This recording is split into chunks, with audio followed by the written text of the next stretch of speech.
has commenced this morning, and we are off with a quorum bell. The kicking off of the quorum bell with a directive of 10 minutes as given by the Deputy Speaker of the Senate, Honorable Kathure Murungi, is to allow for senators who are yet to make their way into the chamber this morning to do exactly that, to allow the House to raise the quorum required to commence business this morning, as we need at least 15 senators according to the House standing orders. So senators, as you can see on your screens, are making their way into the chamber this morning to give the House that requisite number to commence business.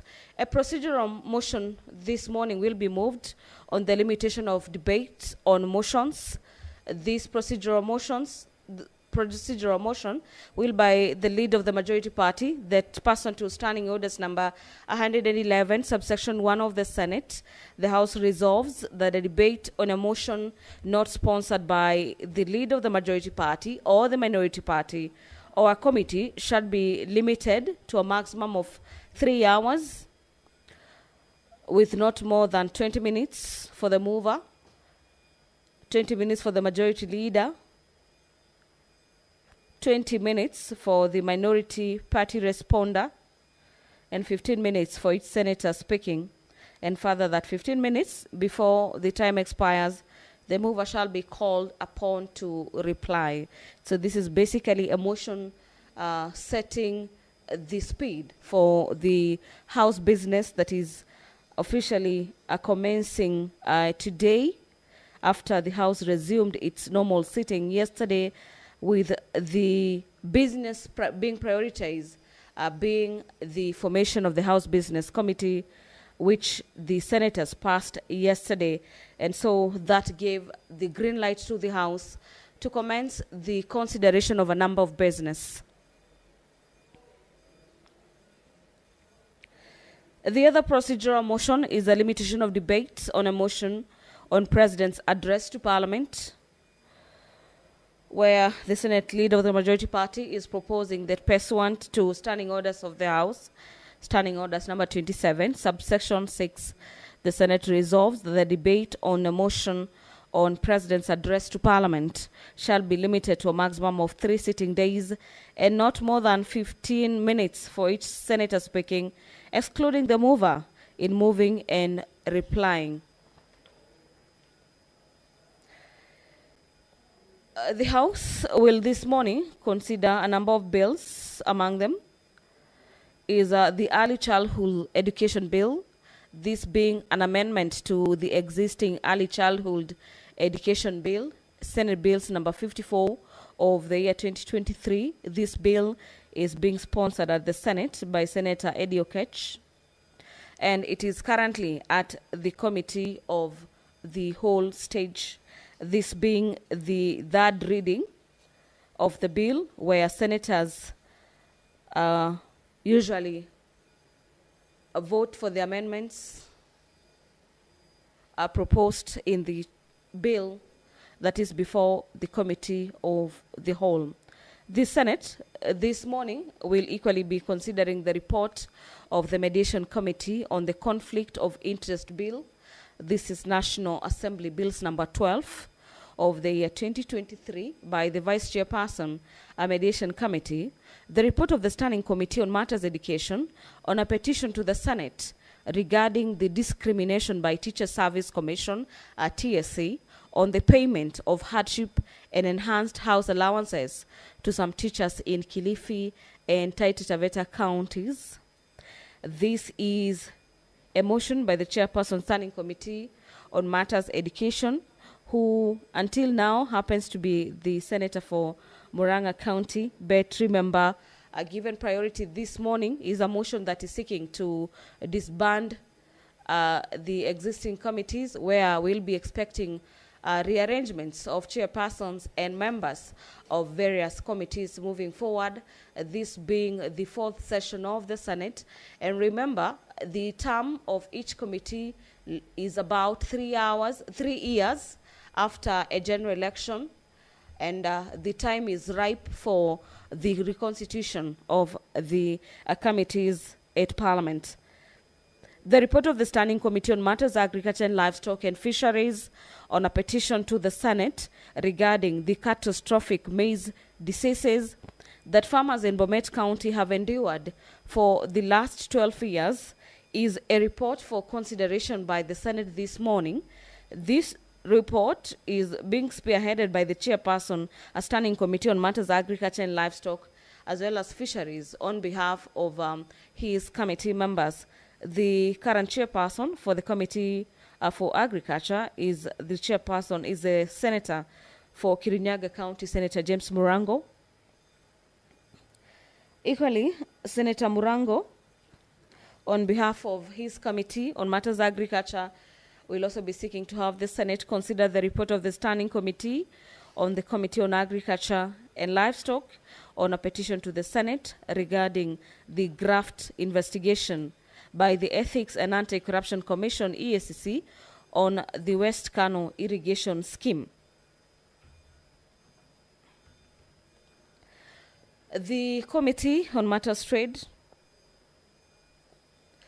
currently chaired by the Senator for Kajiado County, Senator Seki Olekanar, has a motion this morning on matters, a petition to the Senate on alleged fraudulent dealings at Diageo PLC and East African Breweries Limited, Kenya Breweries and UDV Kenya Limited.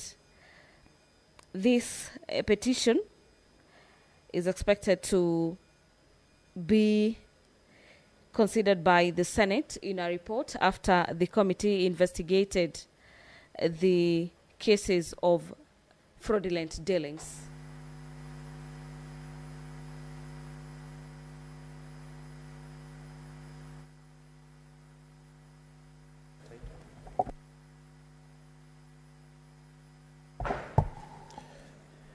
Order number 1, administration of oath. Order number 2, communication from the chair.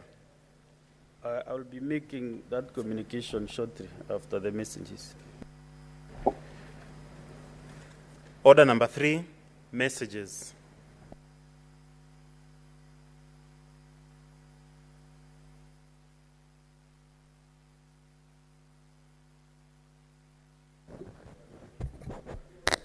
Honorable Senators, you bear with me. I have several messages to go through, and you must be a bit patient with them.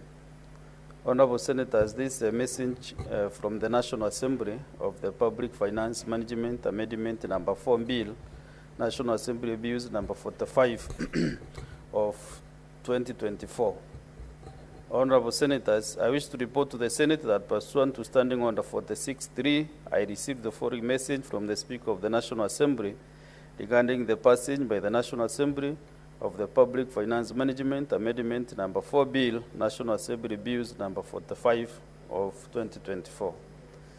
The message dated 6 December 2024 was received in the office of the Clerk of the Senate on the same date, when the Senate and proceeded on recess. It was subsequently circulated to all senators via letter dated 9th December 2024. Pursuant to Standing Order 46.5, I now report the message. And I quote, pursuant to the provisions of Standing Order 41.1 and 142 of the National Assembly Standing Orders, I hereby convey the following message from the National Assembly. Whereas the Public Finance Management Amendment number 4 Bill, National Assembly Bills of 45, number 45 of 2024 was published by the Kenya Gazette Supplement number 190 on 1st November 2024 to amend the Public Finance Management Act, Cap 412A, to provide clarity on the effective date for the statutory debt deductions and to prescribe a framework for the implementation of actuarial accounting in government and risk management by government. And whereas the National Assembly considered the said bill and passed it with amendments on Thursday, 20th November 2024, in the form attached here too. Now, therefore, in accordance with the provisions of Article 110(4) of the Constitution and Standing Orders 41 and 142 of the National Assembly Standing Orders, I hereby refer the bill to the Senate for consideration. Honorable Senators, pursuant to Standing Order 163, which provides that a bill that originates in the National Assembly be proceeded with by the Senate in the same manner as a bill introduced in the Senate by the way of first reading, in accordance with Standing Order 144, the Public Finance Management Amendment Number 4 Bill, National Assembly Bills Number 45 for 2024, will be laid a first time as listed in the order paper for this morning sitting. I thank you. Another one is still a message from the National Assembly, which is passed by the National Assembly of the Public Finance Management Amendment Number 3 Bill, National Assembly Bills Number 44 of 2024. Honorable Senators, I wish to report to the Senate that pursuant to Standing Order 46.3, I received the following message from the Speaker of the National Assembly regarding the passage by the National Assembly of the Public Finance Management Amendment Number 3 Bill, National Assembly Bills Number 44 of 2024. The message dated 5th December 2024 was received in the office of the Clerk of the Senate on the same date, when the Senate and proceeded on recess. It was subsequently circulated to all Senators via letter dated 6th December 2024. Pursuant to Standing Order 46.5, I now report the message. And I quote, pursuant to provisions of Standing Order 41.1 and 142 of the National Assembly Standing Orders, I hereby convey the following message from the National Assembly. Whereas the Public Finance Management Amendment Number 3 Bill, National Assembly Bills Number 44 of 2024 was published via the Kenya Gazette Supplement Number 189 of 1st December 2024 to amend the Public Finance Management Act to provide for financial management in the transfer of functions between the two levels of government pursuant to Article 187 of the Constitution. And whereas the National Assembly considered the said bill and passed it with amendments on Tuesday, 28 November 2024, in the form attached hereto. Now, therefore, in accordance with the provisions of Article 110(4) of the Constitution and Standing Orders 41 and 142 of the National Assembly Standing Orders, I hereby refer the bill to the Senate for consideration. Honorable Senators, pursuant to Standing Order 163, which provides that a bill that originates in the National Assembly be proceeded with by the Senate in the same manner as a bill introduced in the Senate by your first reading, in accordance with Standing Order 144, the Public Finance Management Amendment Number 3 Bill, National Assembly Bills Number 44 of 2024, will be read a first time as listed in the order paper for this morning sitting.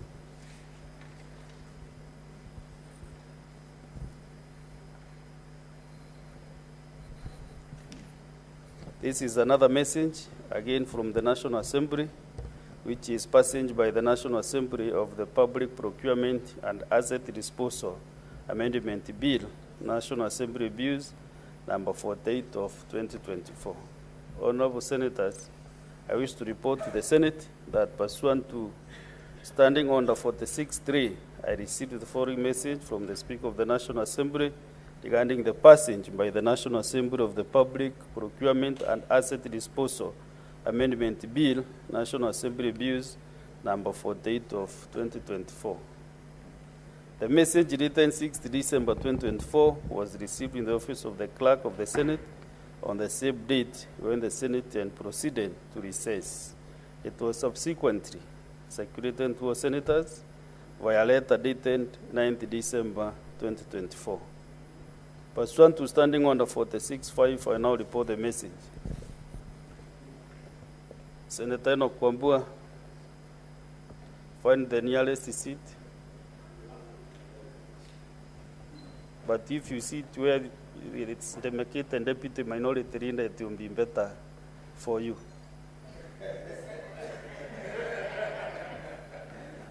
So, Pursuant to Standing Order 46.5, I report the message.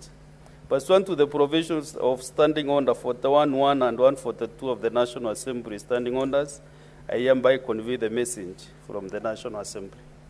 Whereas the Public Procurement and Asset Disposal Amendment Bill, National Assembly Bills number 48 of 2024, was published by the Kenya Gazette Supplement number 194 of 1st November 2024 as a bill seeking to amend the Public Procurement and Asset Disposal Act, Cap 412C, to inter alia prescribe the threshold of procurement that shall be exclusively set aside for local farms, and also require all procuring entities to set out specific goods, works, and services to be undertaken by a local farm in joint venture procurement.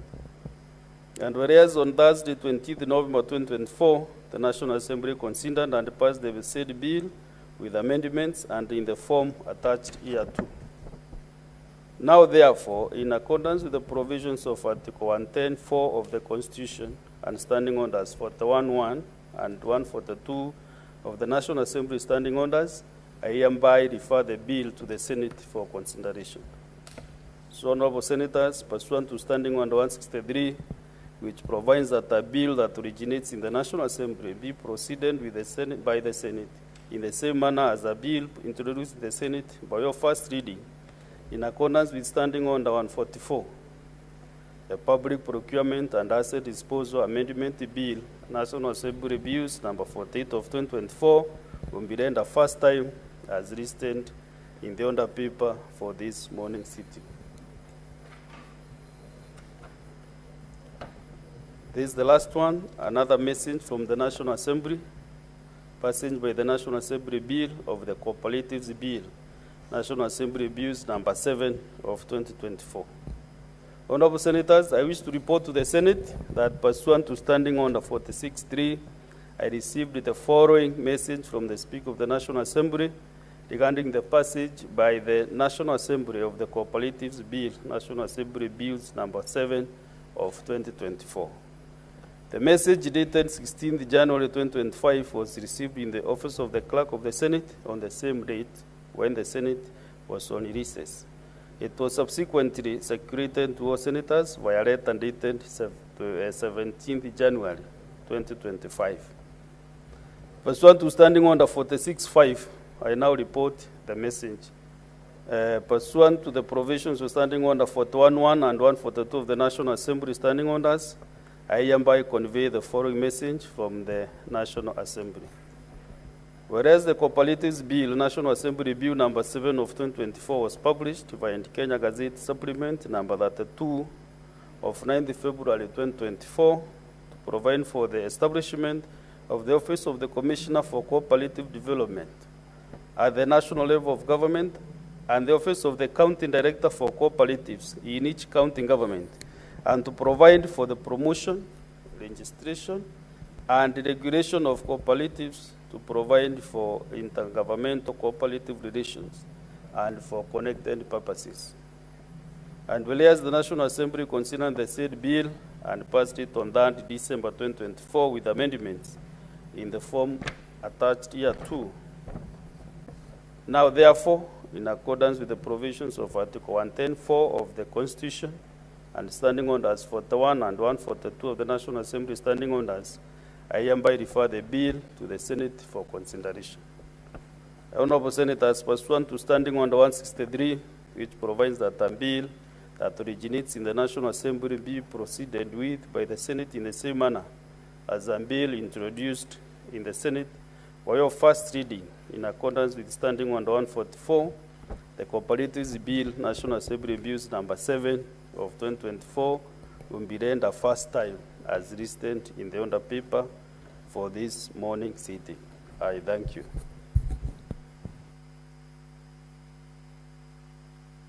Next order. Order number 3, petitions. Order number 4, petitions. Next Order number 5, papers. Majority Leader, you have a number of papers to read.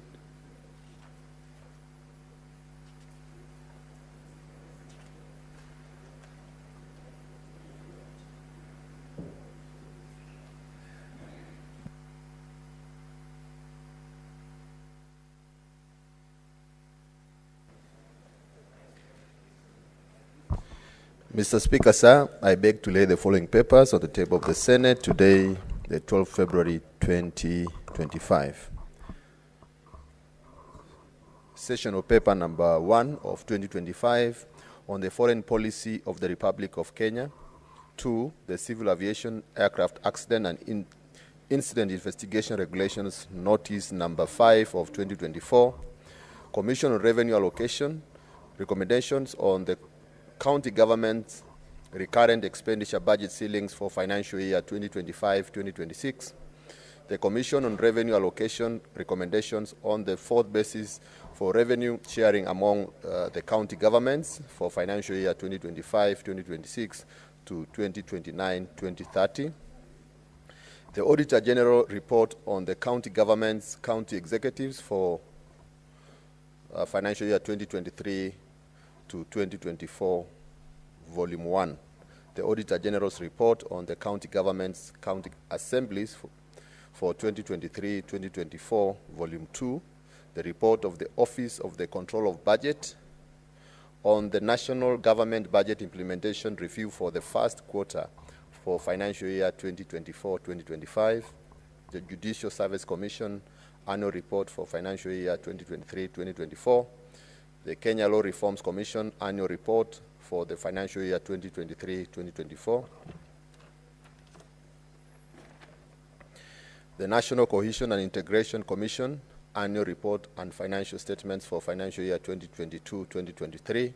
The Council of Governors Annual Statutory Report for 2023-2024.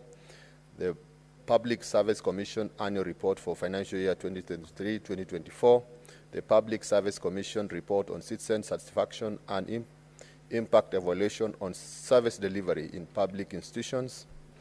The Public Service Commission 13th Report on the status of the compliance of the public service with values and principles in Articles 10 and 232 of the Constitution.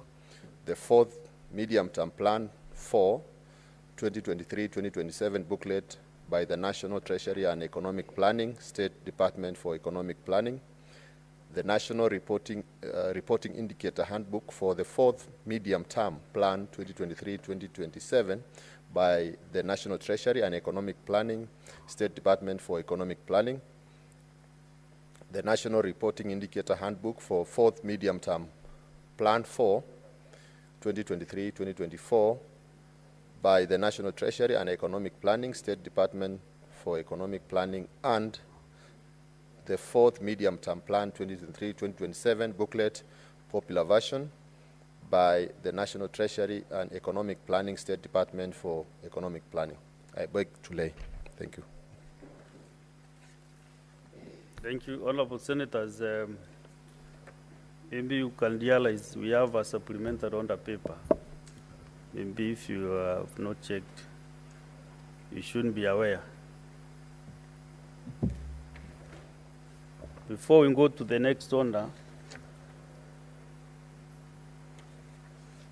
I want to make this communication.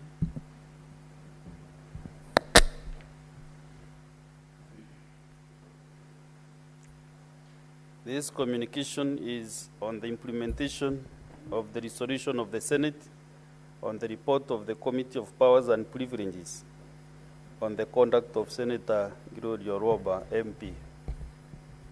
Honorable Senators, by the way of background, you will recall that on 2nd August 2023, the Committee of Powers and Privileges commenced an inquiry on its own motion into the conduct of Senator Gloria Oroba, MP.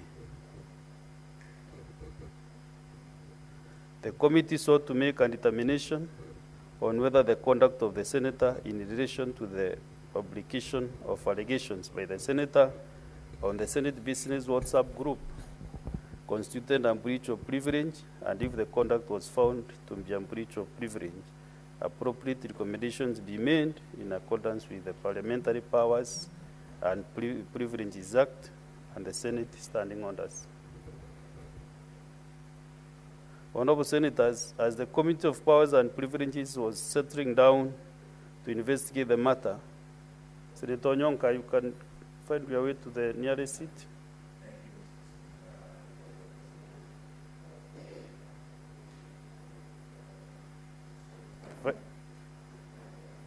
Have your seat, Senator.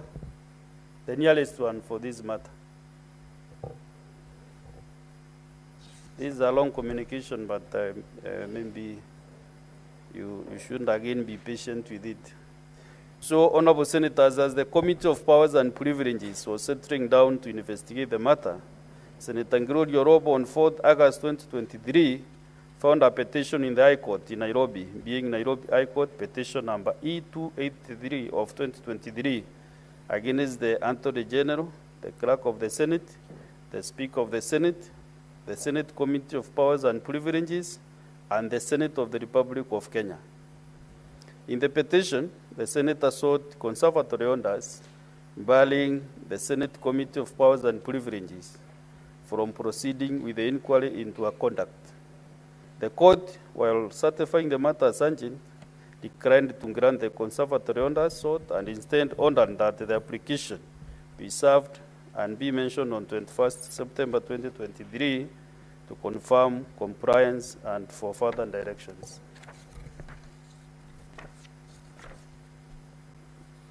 The committee therefore proceeded with the inquiry as per the law.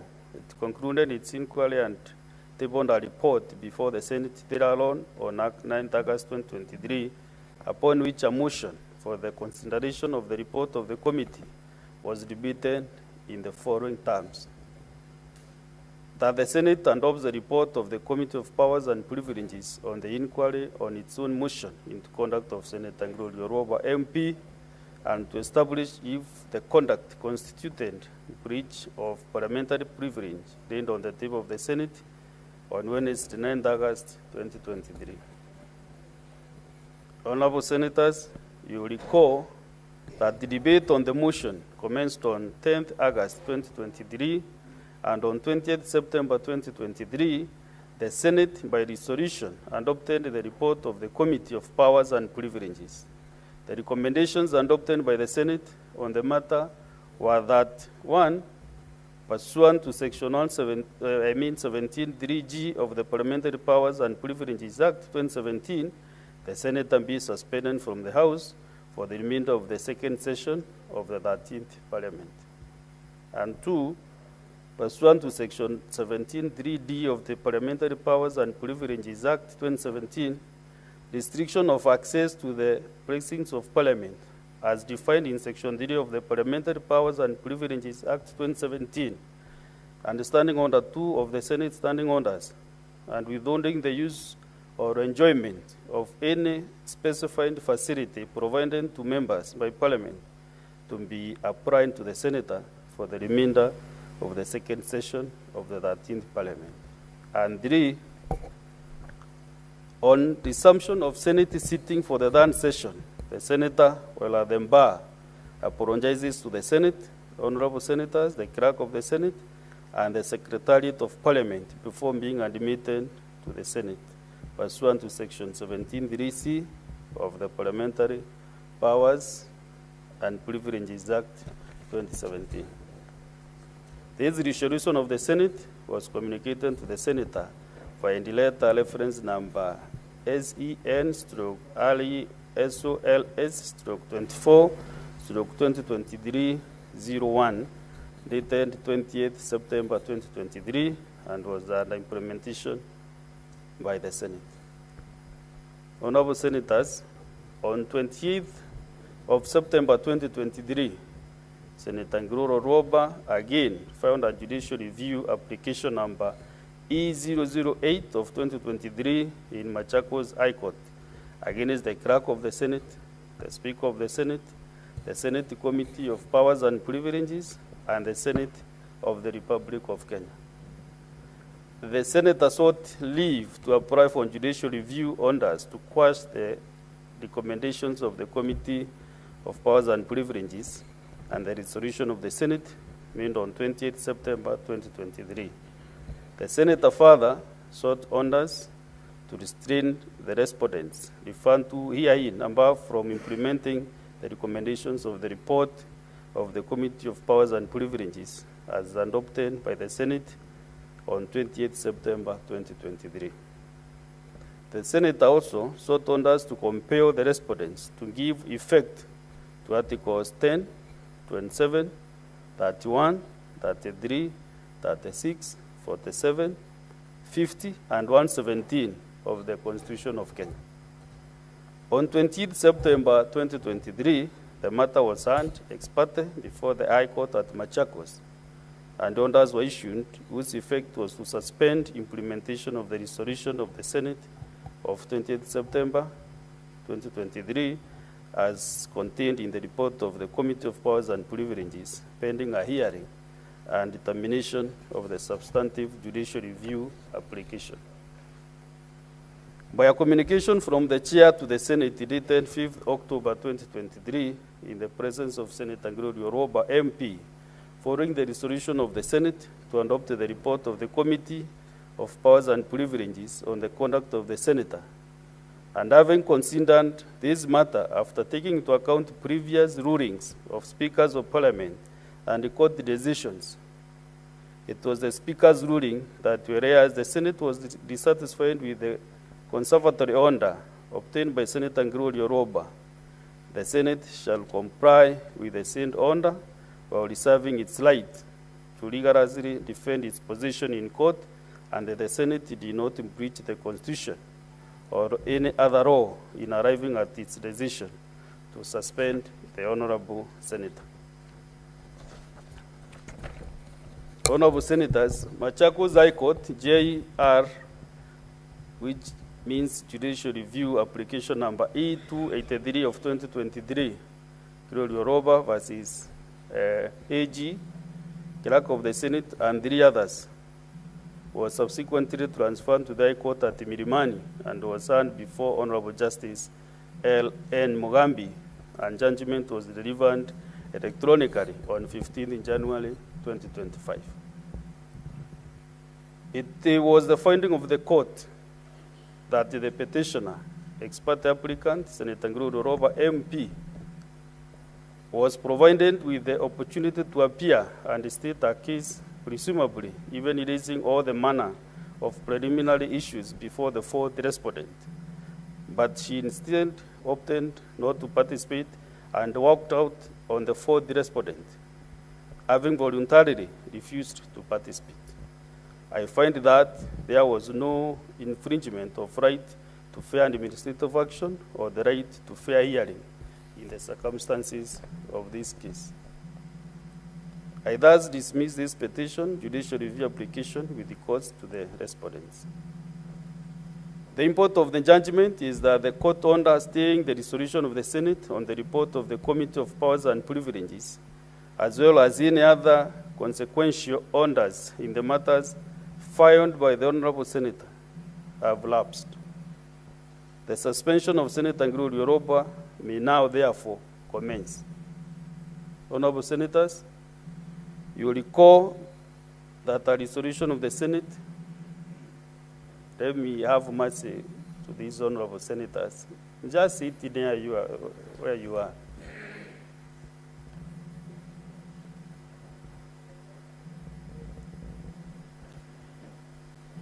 Senator of Busia County, I did not say you extend greetings, but to find your seat. Honorable Senators, you recall that by resolution of the Senate dated 28 September 2023, Senator Roba was suspended from the House for the remainder of the 2nd session of the 13th Parliament, which session ended on 7th December 2023, as per standing order that 1-1 of the Senate standing orders, which period amounted to 79 calendar days. However, Senator Roba MP obtained leave from the court, staying the resolution of this House. By the wording of the court order, the leave granted operated a stay of the suspension of Senator Roba MP and unbarring from the Senate proceedings for the remainder of the 2nd session of the 13th Parliament from the date of adoption of the report by the Senate in being 28 September 2023. The consequence of the stay of suspension by the High Court is that Senator Gloria Roba MP did not serve any of her suspension as resolved by the Senate. Honorable Senators, In accordance with Section 15(7), as read together with the paragraph 4 of the third schedule of the Parliamentary Powers and Privileges Act, the responsibility for enforcing the resolution of the Senate on the report of the Committee of Powers and Privileges is vested in the Speaker. Having considered this matter and taking note of the judgment delivered by the court on 15th August 2025, and the orders therein, Senator Gregory Roba shall now forthwith commence a suspension following the resolution of the Senate of 20th September 2023 to adopt the report of the Committee of Powers and Privileges on our conduct.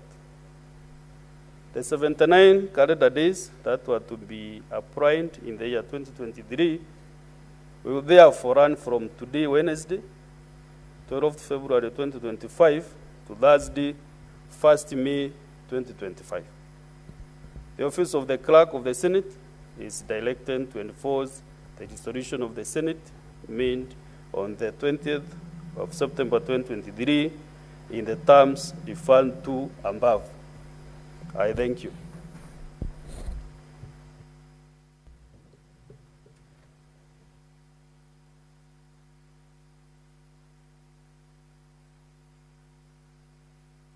The Senator is looking at me with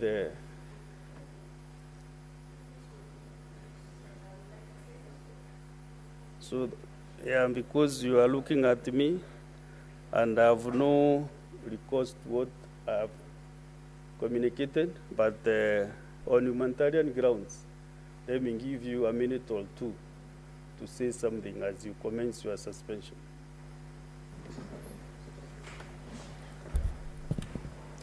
Thank you, Speaker, for giving me this time to possibly offer my apologies to the members of this House and to the members of the staff who I might have offended as I pursued whatever I was pursuing in terms of oversight or legislation. Mr. Speaker, if there is anyone, and I know that there are people who have actually come up to me and told me that I offended them, take this as my sincere apology. And truly, from the bottom of my heart, and as you can see, I have learned how to present and represent people better. And it is a learning curve, Mr. Speaker. However, I do understand that also I own up my actions and I own up my space. And so therefore, as I proceed for my suspension, I do hope that those I have offended will find it in their hearts to forgive me, and that it was not my intention to put out and maybe put out the Senate to seem that I'm trying to ridicule this upper house. Thank you, Mr. Speaker. Thank you. As you have written yourself, for sure, it's like you are maturing. So thank you, all the best. Next order.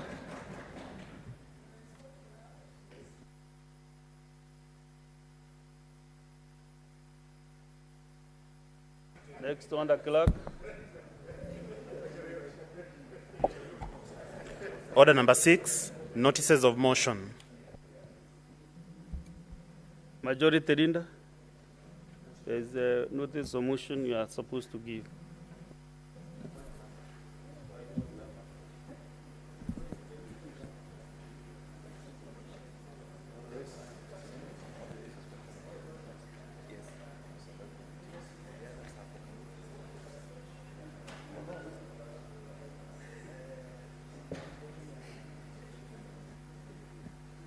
Senator Wakol, you cannot ventilate on a communication from the chair. The Speaker, Yes, allow me to Majority drop Leader. this notice. We consulted further this morning on what needs to happen, and we'll be bringing a more substantive motion in the afternoon. Okay. So allow me to drop this. Okay, fine, well guided. Next order. Yeah.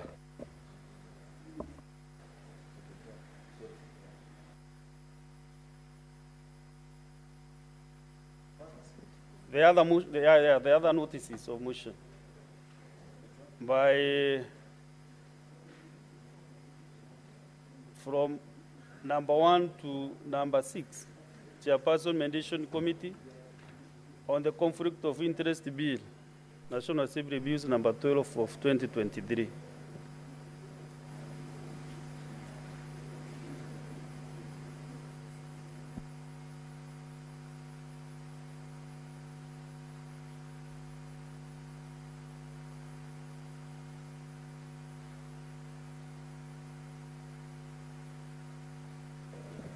The other one is on the Chairperson Standing Committee on Education, Standing Committee on Agriculture, two notices, and also Committee on Trade, Industrialization and Tourism. And two notices. So whether the chairs or members of those committees should be well advised.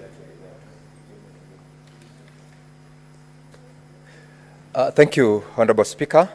I would like to give notice of the following motion on the report of the Mediation Committee on the Conflict of Interest Bill, National Assembly Bills number 12 of 2023, that the Senate adopts the report of the Mediation Committee on the Conflict of Interest Bill, National Assembly Bills number 12 of 2023, laid on the table of the Senate on Thursday, 5th of December, 2024, and further that pursuant to Articles 113 sub-article 2 of the Constitution and Standing Order 167.3 of the Senate approves the mediated version of the bill. I move. Thank you. Thank you. Next. Education. Chairperson, Standing Committee on Education. Senator Sigei approves the chair. Member of Education.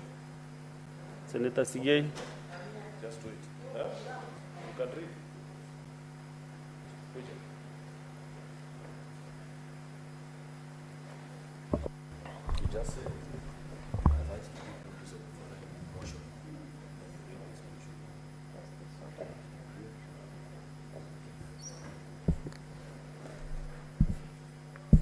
Thank you, Mr. Speaker. I'm a member of Education Committee, and I rise to give notice for this motion. The report of the Standing Committee of Education on a petition to the Senate regarding the Discrimination by Teachers Service Commission, TSC, on payment on hardship and enhanced house allowance to some teachers in Kilifi and Taita Taveta, the Chairperson Standing Committee on Education, that on behalf of the Chairperson Standing Committee, that the Senate adopts the report on the Standing Committee of Education on petition to the Senate regarding the Discrimination by Teachers Service Commission, TSC, on payments on hardship and enhanced house allowances to some teachers in Kilifi and Taita Taveta counties, laid on the table of the Senate on Tuesday, 8th October,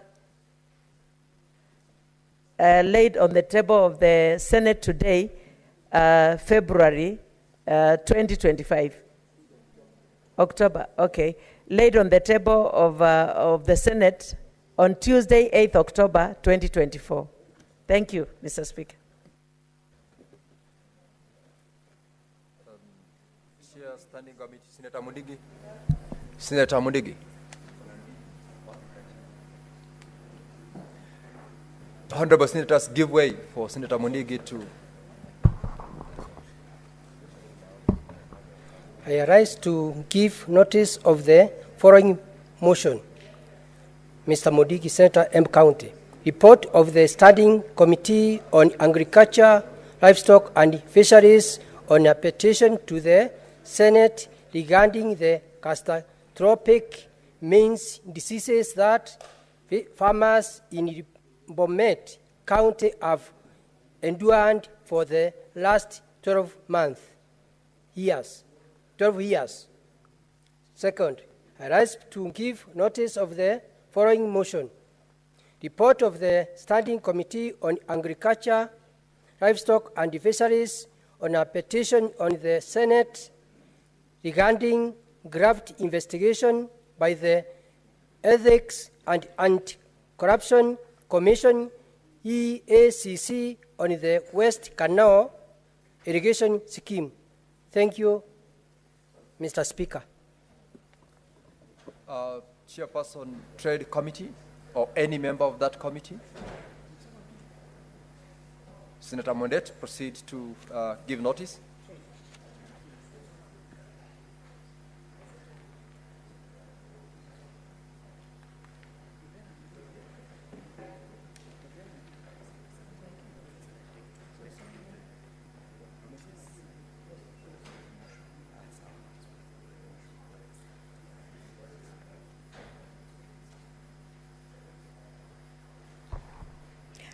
Thank you, Mr. Speaker, sir. I beg to give notice for the following motion on behalf of the Senate Committee on Trade, that the Senate adopts the report of the Standing Committee of Trade, Industrialization and Tourism on a petition to the Senate regarding alleged fraudulent dealings at the Diageo PLC, East Africa Breweries Limited, Kenya Breweries and UDV Kenya Limited, laid on the table of the Senate on Thursday, 5th December 2024. I beg to lay. Second notice, I give notice that the Senate adopts the report of the Standing Committee on the Trade, Industrialization and Tourism on a petition to the Senate on the need for the introduction of a hospitality professionals bill, laid on the table of the Senate on Thursday, 5th December 2024. I beg to lay. Thank you, Senator Montet. Next order.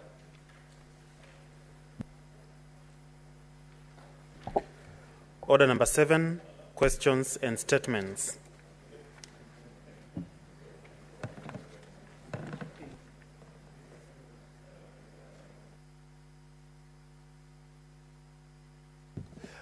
We do not have any questions or statements, and therefore we shall proceed to the next order. Order number 8, the Public Finance Management Amendment number 3 Bill, National Assembly Bills number 44 of 2024, first reading. A bill for an act of Parliament to amend the Public Finance Management Act to provide for financial management in the transfer of functions between the two levels of government pursuant to Article 187 of the Constitution and for connected purposes. Order number 9, the Public Finance Management Amendment number 4 Bill, National Assembly Bills number 45 of 2024, first reading. A bill for an act of Parliament to amend the Public Finance Management Act and for connected purposes. Order number 10, the Public Procurement and Asset Disposal Amendment Bill, National Assembly Bills number 48 of 2024, first reading.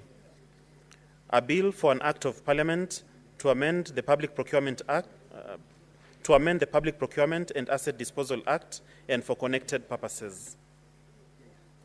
Order number 11, the Cooperatives Bill, National Assembly Bills number 7 of 2024, first reading. A bill for an act of Parliament to establish the Office of the Commissioner for Cooperative Development at the national level of government and the Office of the County Director for Cooperatives in each county government to provide for promotion, registration, and regulation of cooperatives, to provide for intergovernmental cooperative relations and for connected purposes.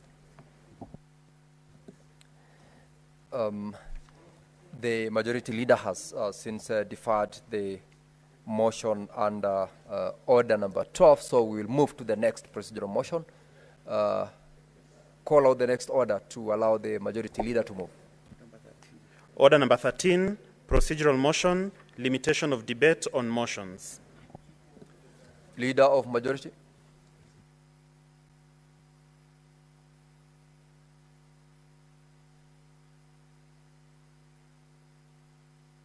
Give him the microphone. Thank you. Mr. Speaker, I rise to move the following motion, which is a limitation of debate on motions. This is a procedural motion that, pursuant to Standing Order number 111.1, the Senate resolves that the debate on a motion not sponsored by majority or minority party or a committee shall be limited in the following manner. A maximum of 3 hours with not more than 20 minutes for the mover, 20 minutes for the majority party official responder, 20 minutes for the minority party official responder, and 15 minutes for each other senator speaking, and further 15 minutes before the time expires. The mover shall then be called upon to reply. Mr. Speaker, this is a straightforward matter. It's just to give life to Standing Order number 111.1 on the maximum time that the Senate can take while debating a motion that has been sponsored by either the majority or the minority party. I'm trying to see if there's anybody concentrating on the minority side to second. I'm not sure whether they are, but just to try, Mr. Speaker, if Senator Ledama can multitask, I know men can hardly ever do that, Mr. Speaker, but let me give Senator Ledama to second. I move. I beg to move, Mr. Speaker. Senator Olekina. Thank you, Mr. Speaker. Mr. Speaker, it is indeed important to limit debate, and the motion being proposed by the majority leader, or is it the minority leader today, is a very important motion for us to consider. So I beg to second.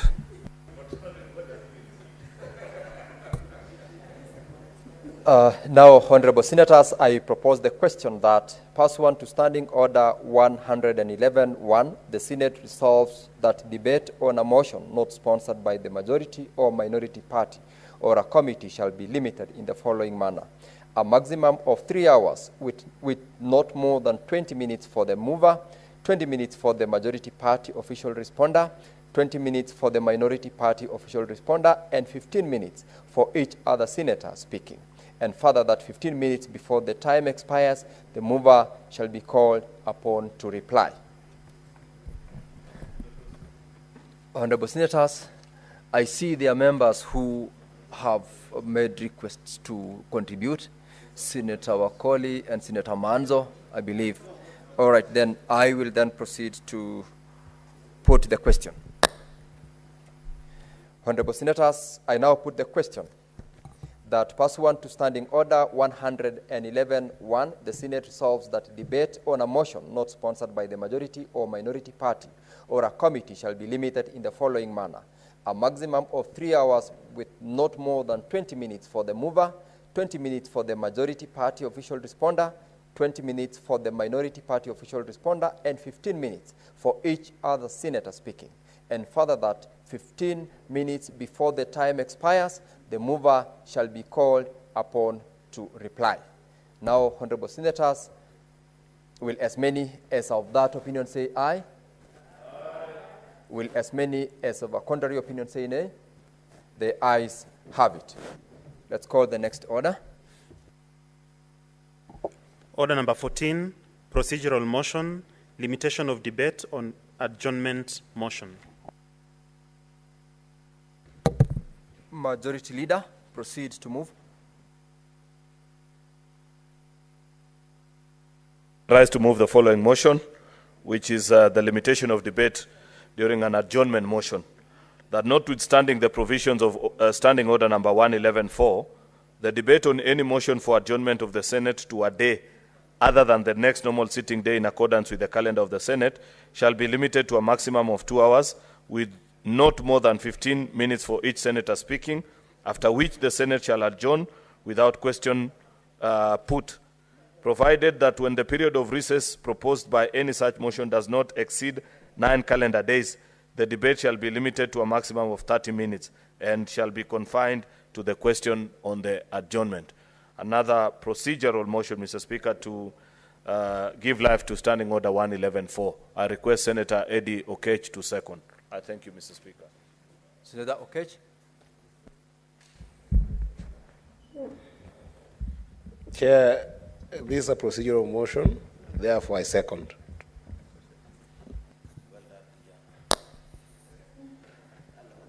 Honorable Senators, I now propose the question that, notwithstanding the provisions of Standing Order 111.4, the debate on any motion for the adjournment of the Senate to a day other than the next normal sitting day in accordance with the calendar of the Senate shall be limited to a maximum of 2 hours with not more than 15 minutes for each senator speaking, after which the Senate shall adjourn without question put, provided that when the period of recess proposed by any such motion does not exceed 9 calendar days, the debate shall be limited to a maximum of 30 minutes and shall be confined to the question of adjournment. Now, Honorable Senators, similar to the motion that we've just dealt with, this is as put a procedural motion, and pursuant to Standing Order 84-2, I make a determination that this matter does not affect the counties. I do, therefore, in the absence of any member wishing to make comments to it, proceed to put the question. Therefore, Honorable Senators, I put the question that notwithstanding the provisions of Standing Order 111-4, the debate on any motion for the adjournment of the Senate to a day other than the next normal sitting day in accordance with the calendar of the Senate shall be limited to a maximum of 2 hours with not more than 15 minutes for each senator speaking, after which the Senate shall adjourn without question put, provided that when the period of recess proposed by any such motion does not exceed 90 calendar days, the debate shall be limited to a maximum of 30 minutes and shall be confined to the question of adjournment. Now, honorable members, will as many as of that opinion say aye? Will as many as of a contrary opinion say nay? The ayes have it. Next order, please. Order number 15, procedural motion, limitation of debate on the motion on the President's address to Parliament. The Leader of Majority.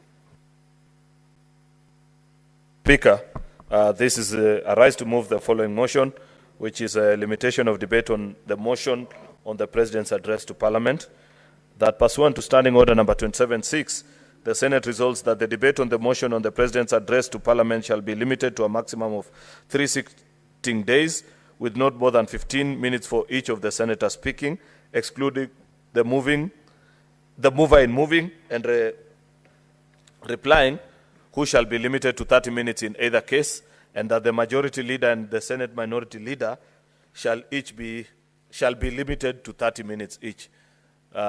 Mr. Speaker, this is a motion actually that will have effect only once, because the President addresses Parliament only once a year.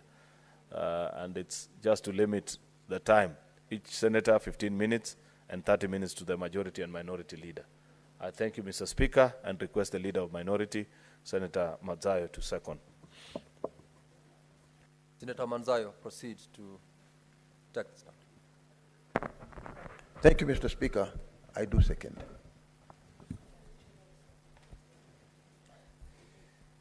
Now, honorable senators, I now propose the question that pursuant to Standing Order 27-6, the Senate resolves that the debate on the motion on the presidential address shall be limited to a maximum of 3 sitting days, with not more than 15 minutes for each senator speaking, excluding the mover in moving and replying, who shall be limited to 30 minutes in either case, and that the Senate majority leader and the Senate minority leader shall be limited to 30 minutes each.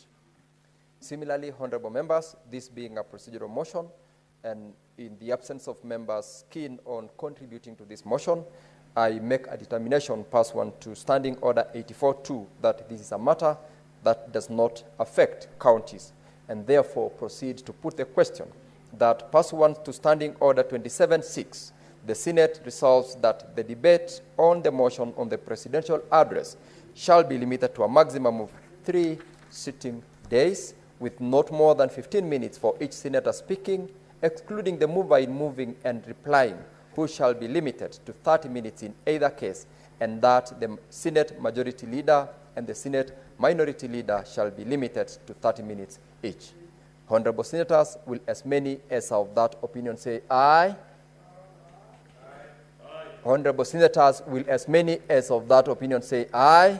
Aye. Will as many as of a contrary opinion say nay? The ayes have it. Next order.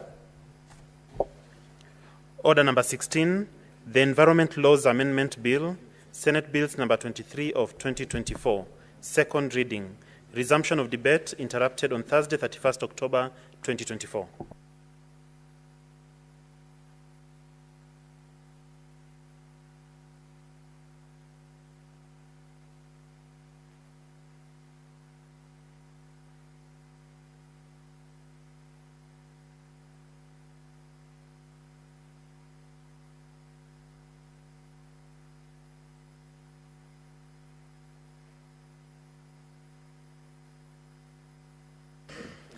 Honorable members, this bill was actually moved by Senator Abdul Haji, and it is a resumption of the debate that was interrupted on Thursday, 31st of October 2024.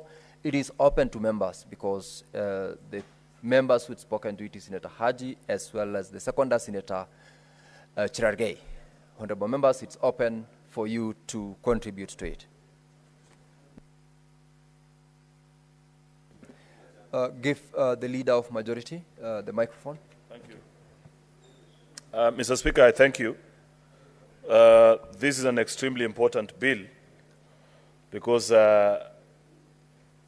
environment is quickly gaining its rightful place in the global conversation, Mr. Speaker, on how to take care of our environment.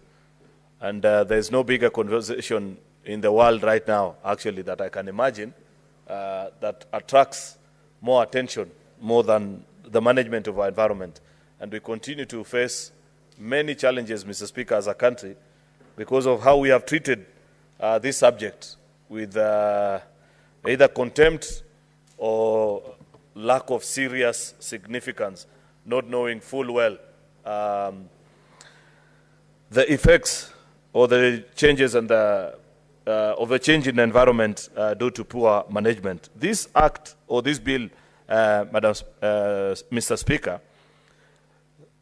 wants to amend the Forest Conservation and Management Act so as to make further provisions for afforestation and reforestation in Kenya, to promote tree planting in all counties, to amend the Climate Change Act as well, so that you provide for the settling and formulation of strategies to achieve the annual carbon sequestration targets and connected purposes. Two very important topics.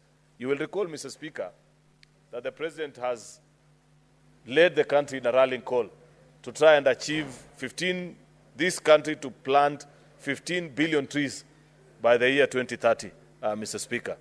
And I know that previously I have seen updates actually from the Ministry of Environment, but of late I don't know how well we are doing. All I know is that occasionally I see cabinet secretaries dress in those khaki clothes and they visit various parts of the country, Mr. Speaker, and plant trees, then disappear. The unfortunate thing, Mr. Speaker, is that this has not been extended to the other arms of the government. And I hope as a leadership, and leadership here means everybody who has responsibility, we could actually buy into this clarion call so that in any area that is under jurisdiction, I'd wish, for example, to see the Chief Justice lead all staffers and members of the bench in the judiciary on such an exercise, because the environment is for all of us. It shouldn't be left to the national government alone and the cabinet minister and the PSs, Mr. Speaker, sorry, to actually try and achieve these targets. The same applies to us here in Parliament. I don't know how many people are aware. I don't know if I was to ask Senator for Makueni off the top of your head, if you're aware of what your targets are as a county, what is the percentage of afforestation in your county, what is it that you need to do, what are the targeted areas. I know that there is a climate action group. I think it's led by Senator Moses Kajwang, if I'm not wrong. And I challenged him because I met him in Sharm el-Sheikh, Egypt, during COP26. And he was properly kitted in a very nice suit, and he said, this year, Majority Leader, I want to be a climate champion, and I want to speak to you so that you appreciate. And I know that subsequently they went to Dubai, but I want him to extend his activities beyond the conferences and really challenge us. I appreciate his zeal and energy in terms of ensuring that you make all your colleagues climate woke. That is a term that young people use for people that are conscious and aware of what needs to happen in our climate environment.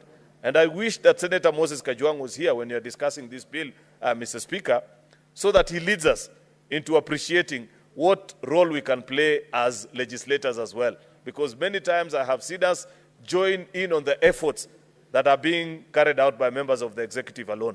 I believe that as a legislature, we need to have a more impressive record and our contribution into making our environment better. I know, for example, I have visited many parliaments, and some of the most beautiful parliaments that you visit, Mr. Speaker, are those that have even taken care of the environment better.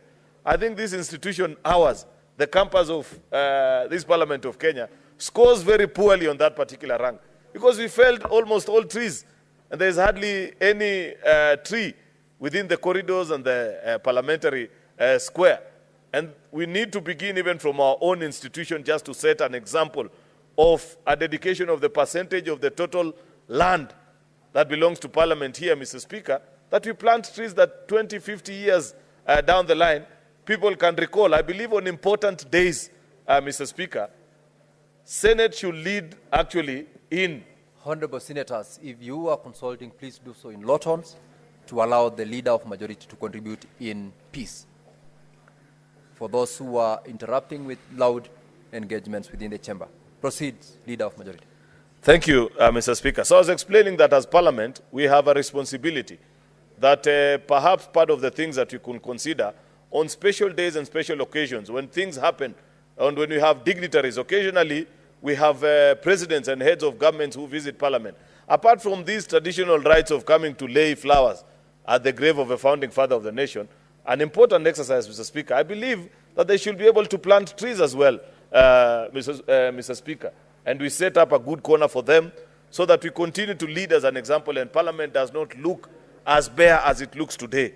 This bill, Madam Speaker, proposes actually a further amendment actually to the Forest Conservation and Management Act by promotion of afforestation and reforestation in arid and semi-arid parts of the country. Extremely important, Mr. Speaker, because I know for a fact that our arid and semi-arid parts of the country needs that particular challenge. I know Forest Conservation Management Act is also being amended, meaning that you're introducing now a person who shall be authorized to replace each harvested tree in accordance with the directions of the service, Madam Speaker, so that each time we fell trees, and I'm not sure, but I think it's still on. I know that I think 3 or 4 years ago there was a ban on logging, despite the fact that logging is an extremely important industry. You need to counterbalance that, Mr. Speaker, so that for every tree that you fell, there should be a commensurate number of those that you plant, Madam Speaker. This is an extremely important bill, Mr. Speaker, that is being brought actually by one of the senators that comes from an extremely arid region. And I'm extremely happy by what Senator Abdul is doing, because despite coming from Garissa, a county whose forest cover, I want to believe, is hardly maybe 3 or 4%, I'm not very certain, that he's leading in the effort of trying to make those parts of the country also be properly, have good forest cover. And it is possible, because we have seen this done in other parts of the world that are even more arid than Garissa, where Senator Abdul comes. Lastly, Mr. Speaker, is on this issue of settling and formulation of strategies to achieve the annual carbon sequestration targets and for connected purposes. Mr. Speaker, that is an important conversation as well.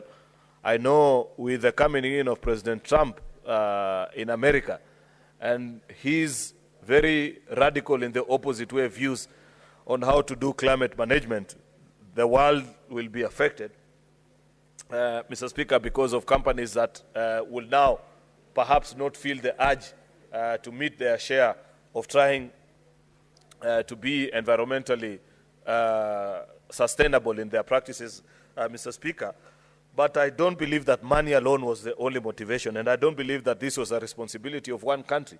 The rest of all of us, the countries that believe in a green and a more sustainable environment, Mr. Speaker, should carry on the dream.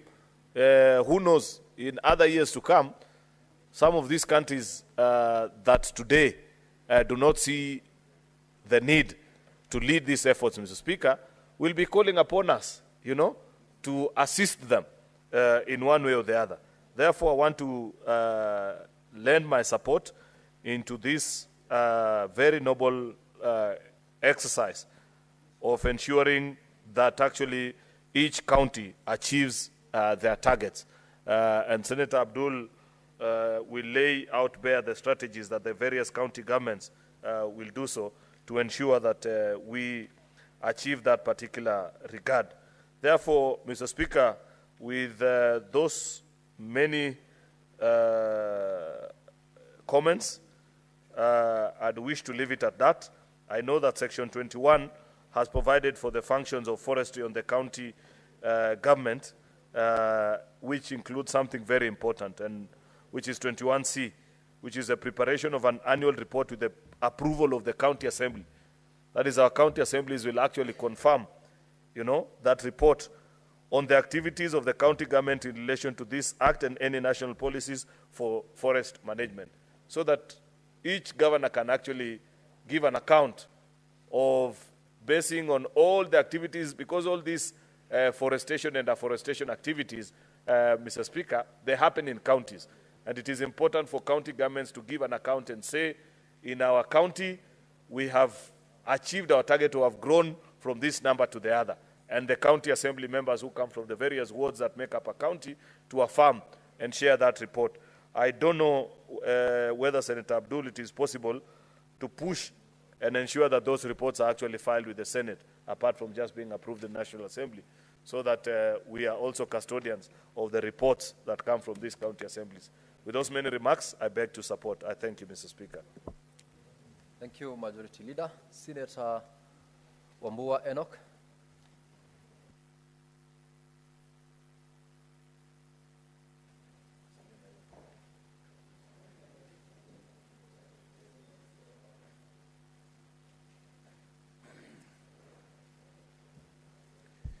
I thank you, Mr. Speaker. Mr. Speaker, I also rise to support this bill, the Environment Laws Amendment Bill 2024, being sponsored by a brother or friend senator from Garissa. Mr. Speaker, I want to make a few comments on the whole issue around environmental conservation and climate change in relation to this bill. To begin with, Mr. Speaker, I think a way must be found, now than ever before, to move from this archaic way of doing things in terms of tree planting, where we set aside a day, we say today is a tree planting day, we go and buy trees from nurseries, we distribute those trees to people, they go plant the trees and they go. And as a speaker, you can be very sure, if one tree out of 20 that are planted survives, it's a miracle. As a speaker, we need to begin to take tree planting a little bit more seriously, and for people, for leaders to be hands-on in dealing with this matter of climate change and environmental conservation. The Speaker, I want to thank Senator Aji for proposing this bill. And as the majority leader said, I wish some space will be found either expressly or implicitly, Mr. Speaker, in this bill to ensure that we as leaders take the front row in pushing forward the agenda of environmental conservation. I have this in mind, Mr. Speaker. The place to begin in ensuring that then the ideals of these executives succeed in planting 15 billion trees by 2030 would be to begin with our own homes. That the Speaker, every senator in this Senate as a place that they call home. If every senator would establish a forest of their own definition at their own home, whether it is 20 trees or 30 trees or 50 trees or 100 trees, and nurture those trees, Mr. Speaker, to maturity, then we will begin to speak to other people about forest cover and about conserving our environment. The next stop, Mr. Speaker, and this is important, would be to move to our immediate environment in the Parliament of the Republic of Kenya.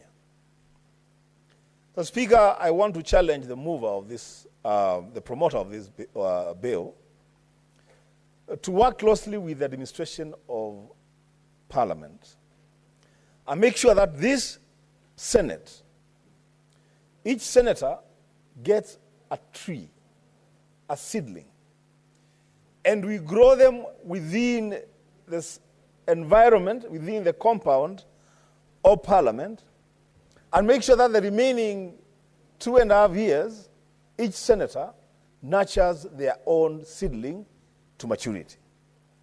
Mr. Speaker, if we begin that way, then we'll be giving effect to serious environmental conservation. Because, Mr. Speaker, conserving our environment and increasing our forest cover will not happen in boardrooms. It will not happen, Mr. Speaker, on the floor of this Senate. It will happen on the ground, real trees being grown by real people, and those trees, Mr. Speaker, being nurtured to maturity. The next step, Mr. Speaker, would be for us as leaders, as senators. Each senator in this Senate is a former student in a primary school somewhere in this country. What about, Mr. Speaker, each one of us retreating to our respective primary schools? It will mean that there will be, at the very least, 67 primary schools in the Republic where we establish forests sponsored and spearheaded by senators, Mr. Speaker. Then, if that is achieved, Mr. Speaker, now we can begin to talk to the public about environmental conservation. Mr. Speaker, even as I support this bill, I am reminded, those of us who went to school to primary school when President Moi was in office, he had a very serious clarion call on environmental conservation. That time, it was being called, it was dealing with soil erosion. In Kiswahili, they called it momonyoko wa udongo. And I remember the former president went around the country, literally building gabions, stopping, soil erosion. I remember very fondly when he visited Kitui. At that time, I was a very small boy. And he went to a place called Chane. Chane is in Matinyane ward of Kitui West constituency. And he helped to build gabions just to stop soil erosion. Mr. Speaker, this exercise of conserving our environment, increasing forest cover, making sure that we have a country that attains a better percentage of forest cover is an exercise that, Mr. Speaker, must now, better than ever before, move from boardrooms, from the floor of the house, to where that needs to be addressed, Mr. Speaker. Mr. Speaker, I say this, fully cognizant of the fact that, Mr. Speaker, as the ML has said, there has been a ban on logging, but that ban was lifted. The Speaker, on Monday, and I remember this very sadly, on Monday this week, as I was driving at night from Laikipia, where I had attended the burial of the father of our friend, our colleague, Senator Kenywa, I saw many, many trucks leaving forests. I think they are badeas, carrying huge logs. And I remember telling my driver that this one tree here must have been in existence for more than 50, 60 years. And just one night, somebody wakes up, they go cut these trees as they pursue a profit motive. The Speaker, I want to urge the administration that, Mr. Speaker, even as we continue to deal with this issue of climate change, even as we want to support local businesses, the timber industry, to strike a healthy balance between allowing logging and ensuring that we achieve the target of 15 billion trees by 2030. The Speaker, if there is one area where I personally will support the initiative of the National Executive, it is in the area of climate change. Because, Mr. Speaker, if we don't fix our environment, if we don't fix our forests now, then, Mr. Speaker, future generations will judge us very harshly. Because the rate at which we are destroying our environment, the rate at which we are felling trees, the rate at which we are doing logging, Mr. Speaker, it's a danger, Mr. Speaker, to the future sustainability of our forests in this country. Mr. Speaker, lastly, I want to mention that this bill, though it speaks to environmental conservation and forest cover and legislations that need to be put in place and the changes that we need to put, Mr. Speaker, to ensure that this happens, Mr. Speaker, the work to be done is on our land, Mr. Speaker, and that work must be work that each one of us, every leader in this country, must take a lead role to ensure that we do our part in conserving our own environment. Mr. Speaker, with those remarks, I support.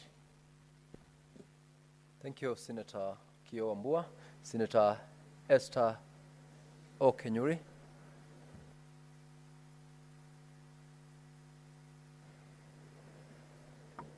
Thank you, Mr. Speaker, for this opportunity.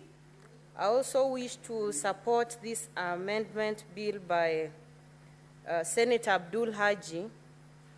I think this is a conversation we've been having for quite some time, though worryingly this conversation is sticking at the top. I have tried doing my own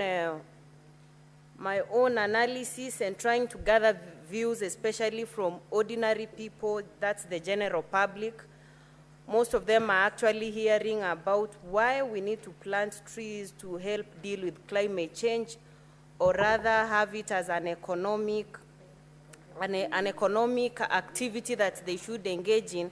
But most of them do not actually understand what we are seeking to achieve. So it is very sad that this remains an elite conversation, which shouldn't be the case. Climate change needs to be a subject that our citizens need to understand, and understand that planting trees is not just for you. You can equally make money and also contribute to tackling some of the environmental challenges we are experiencing, Mr. Speaker.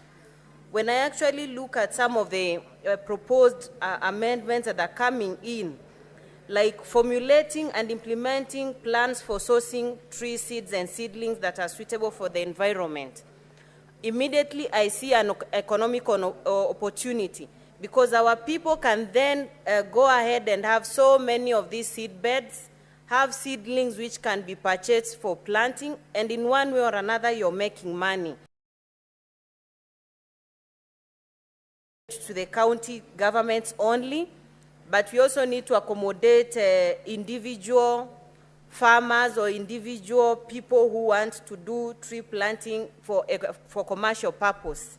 Mr. Speaker, the issue of also having to establish tree nurseries in each county, this needs to go beyond the political jurisdictions, Mr. Speaker, because yes, counties are going to do this, but without the goodwill, why don't we have this trickle down even to schools, social places, and encourage people quickly to take this up, so that it doesn't look like it's governments which are in charge of tree planting alone, because the moment you want people to join an activity, you need to make them feel part and parcel and see how they're actually going to benefit out of it. When you actually want one support, you have to appeal to their interest. So Kenyans, beyond being called to participate in tree planting, need to also look at the economic value they are going to derive from actually venturing into this, and the larger effect it's going to play to the environment, because now we have so many other challenges that we are facing as a result of climate change, and we need to sensitize our people. And that's why I've been emphasizing on civic education. Civic education, not just for political matters, but for people to understand, for Kenyans to have the culture of planting trees right from way when they grow, going to school, and then when now they are citizens who can make decisions for this country. Once we have that culture, we will not have a huge problem whereby we have to run campaigns to tell people why they need to plant trees. So in as much as we have those challenges, Senator Haji, this is a very good proposal that you're bringing to this House, not just for semi-arid areas, even in places like Kisii, where we feel like it's we are in highland areas. People need to still venture into afforestation, so that when we are cutting down others, we are planting other trees, so that we don't actually have our riverbeds running dry. And you know the result that will actually happen is that we'll have shortage of water, and the next thing you're seeing is even school girls having to search for water for long distances, and that trickles down to affecting the way in which they perform in school.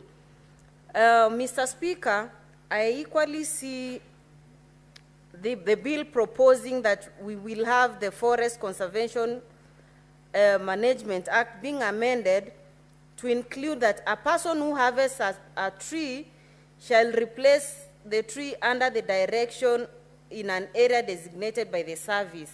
How are we going to, Senator Haji, I think you also need to include, how are we going to know who is cutting which tree where, so that we are keeping track of the numbers we have and what we are losing and the replacements we are having. But generally, this is a very timely proposal, which we need to sensitize people on a daily basis wherever we are attending our functions, be it funerals, be it marketplaces, because like I said, we are losing the opportunity to make the people own tree planting. It's remaining an elite conversation, which after days of this initiative, like in Kenya being launched, ordinary people are yet to understand what we are talking about. So I support this proposal, and I want us to own it and talk about it wherever we are attending our functions, because it goes beyond we who are speaking today. Future generations will have an environment that they can actually thrive effectively and also make money out of tree planting. Thank you, Mr. Speaker. Thank you, Senator Esther Okinyuri. Senator Manso, you appear as though you want to speak, but I haven't seen any request from your end. Sorry, yes, we've got Senator Manso Daniel. Please proceed to contribute. Thank you, Mr. Speaker. Mr. Speaker, I rise to support this very important bill.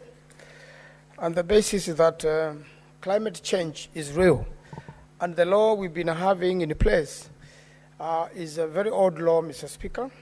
And bearing in mind that we have a new constitution, there was every need to align the current law with the new constitution, and at the same time put this squarely as a devolution matter. Devolution is very important when it comes to afforestation. And one of, although this has been acted for a long time as a national affair, there's every need to devolve it to the counties and make sure that the systems of governance in the counties participate fully in this particular affair.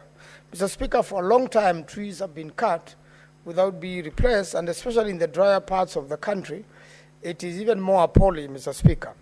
It is important that every single county in the country has its own program on tree planting. One of the biggest challenges, Mr. Speaker, has been the seedlings.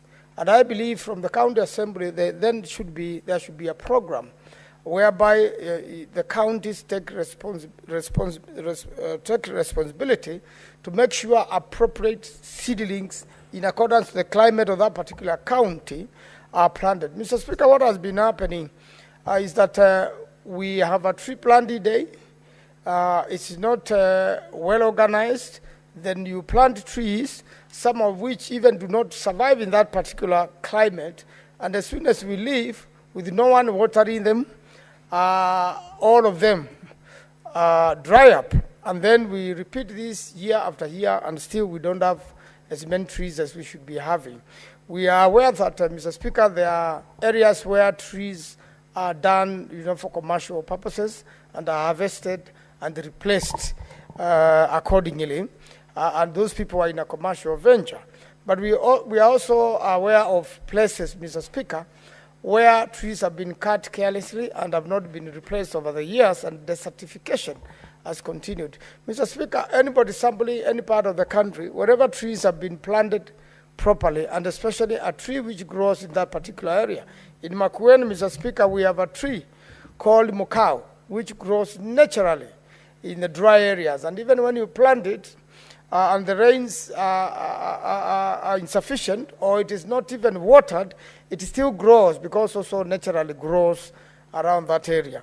And you find those who have done recover forest cover have an organized forest cover of a natural tree, indigenous trees, which grow naturally in that area and are very suitable for commercial purposes, because that particular tree in Makueni called mukau is very ideal for timber, and also stays leafy for a long time, and is also eaten up by animals when there is insufficient food. So a part of the branches are a delicacy to goats. And therefore, you find that the county governments have a lot of trust land. The water towers in many parts of the country are under the county governments, and these are the ones which should be planted accordingly, so that all those beautiful hills which are running dry are able to be planted with the trees which grow there naturally. And unless the county government takes this as a responsibility, it may not be well coordinated by the national government on its own. And therefore, the county government identifies these areas and afforests them. Mr. Speaker, when I was at the National Assembly, I had, after the new constitution, there has been transition. And there was one of the water towers in my village which had gone misused for some time.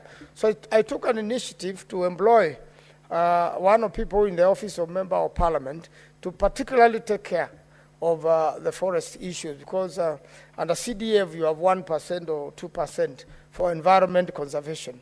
And we were able to plant trees, and even by naturally keeping people away from cutting trees, the natural bushes grow, and the coverage becomes very good, and the ecosystem rebalances afresh. And I believe the county government now has a capacity to employ quite a number of people, because not every single member of parliament will have enough monies, or every single member of National Assembly will have enough monies to manage the conservation. In fact, that 2% is used to do gabions. And if you do as many gabions as possible in the rivers, then you also have some water to have seedling areas. And then you are able to grow, the normal trees for timber and the normal trees for environmental conservation. We also have now another area of environmental conservation which has come up recently. In a mango growing area or citrus growing area like Makueni, we are now able to have mangoes as forests, and at the same time as a commercial activity. And we are even processing them to mango juice. And a lot of Kenyans come down to Makueni to buy mangoes to export and for commercial purposes. So that also is best done by the county governments, because it's, if you are going to do fruit, fruit growing trees also as forests, and also for purposes of the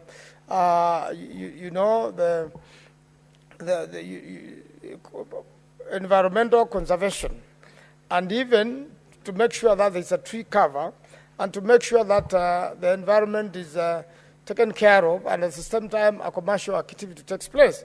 This is, it needs also at times, protection from harmful insects, spraying, and also making sure that the fruit is taken care of, but also in a forest. And they have come up with many of that. And another area which is very important, and we'll be discussing it later in the House, I've seen the new Cooperatives Act. Tree growing and environmental conservation can also be done through cooperatives in the countryside. And the moment you organize in a cooperative manner, is you involve the people better, the purpose is set, and they will have targets, and the cooperatives are also devolved. They are working at the county government. So that's another area we should look at, because you see, laws can work together. If you have an environmental law, you have a forest law, and at the same, you have a cooperative law, whereby cooperatives can be organized to grow trees, for forest cover and for commercial purposes. Then it becomes better in terms of mobilizing the people to make sure that tree planting takes place.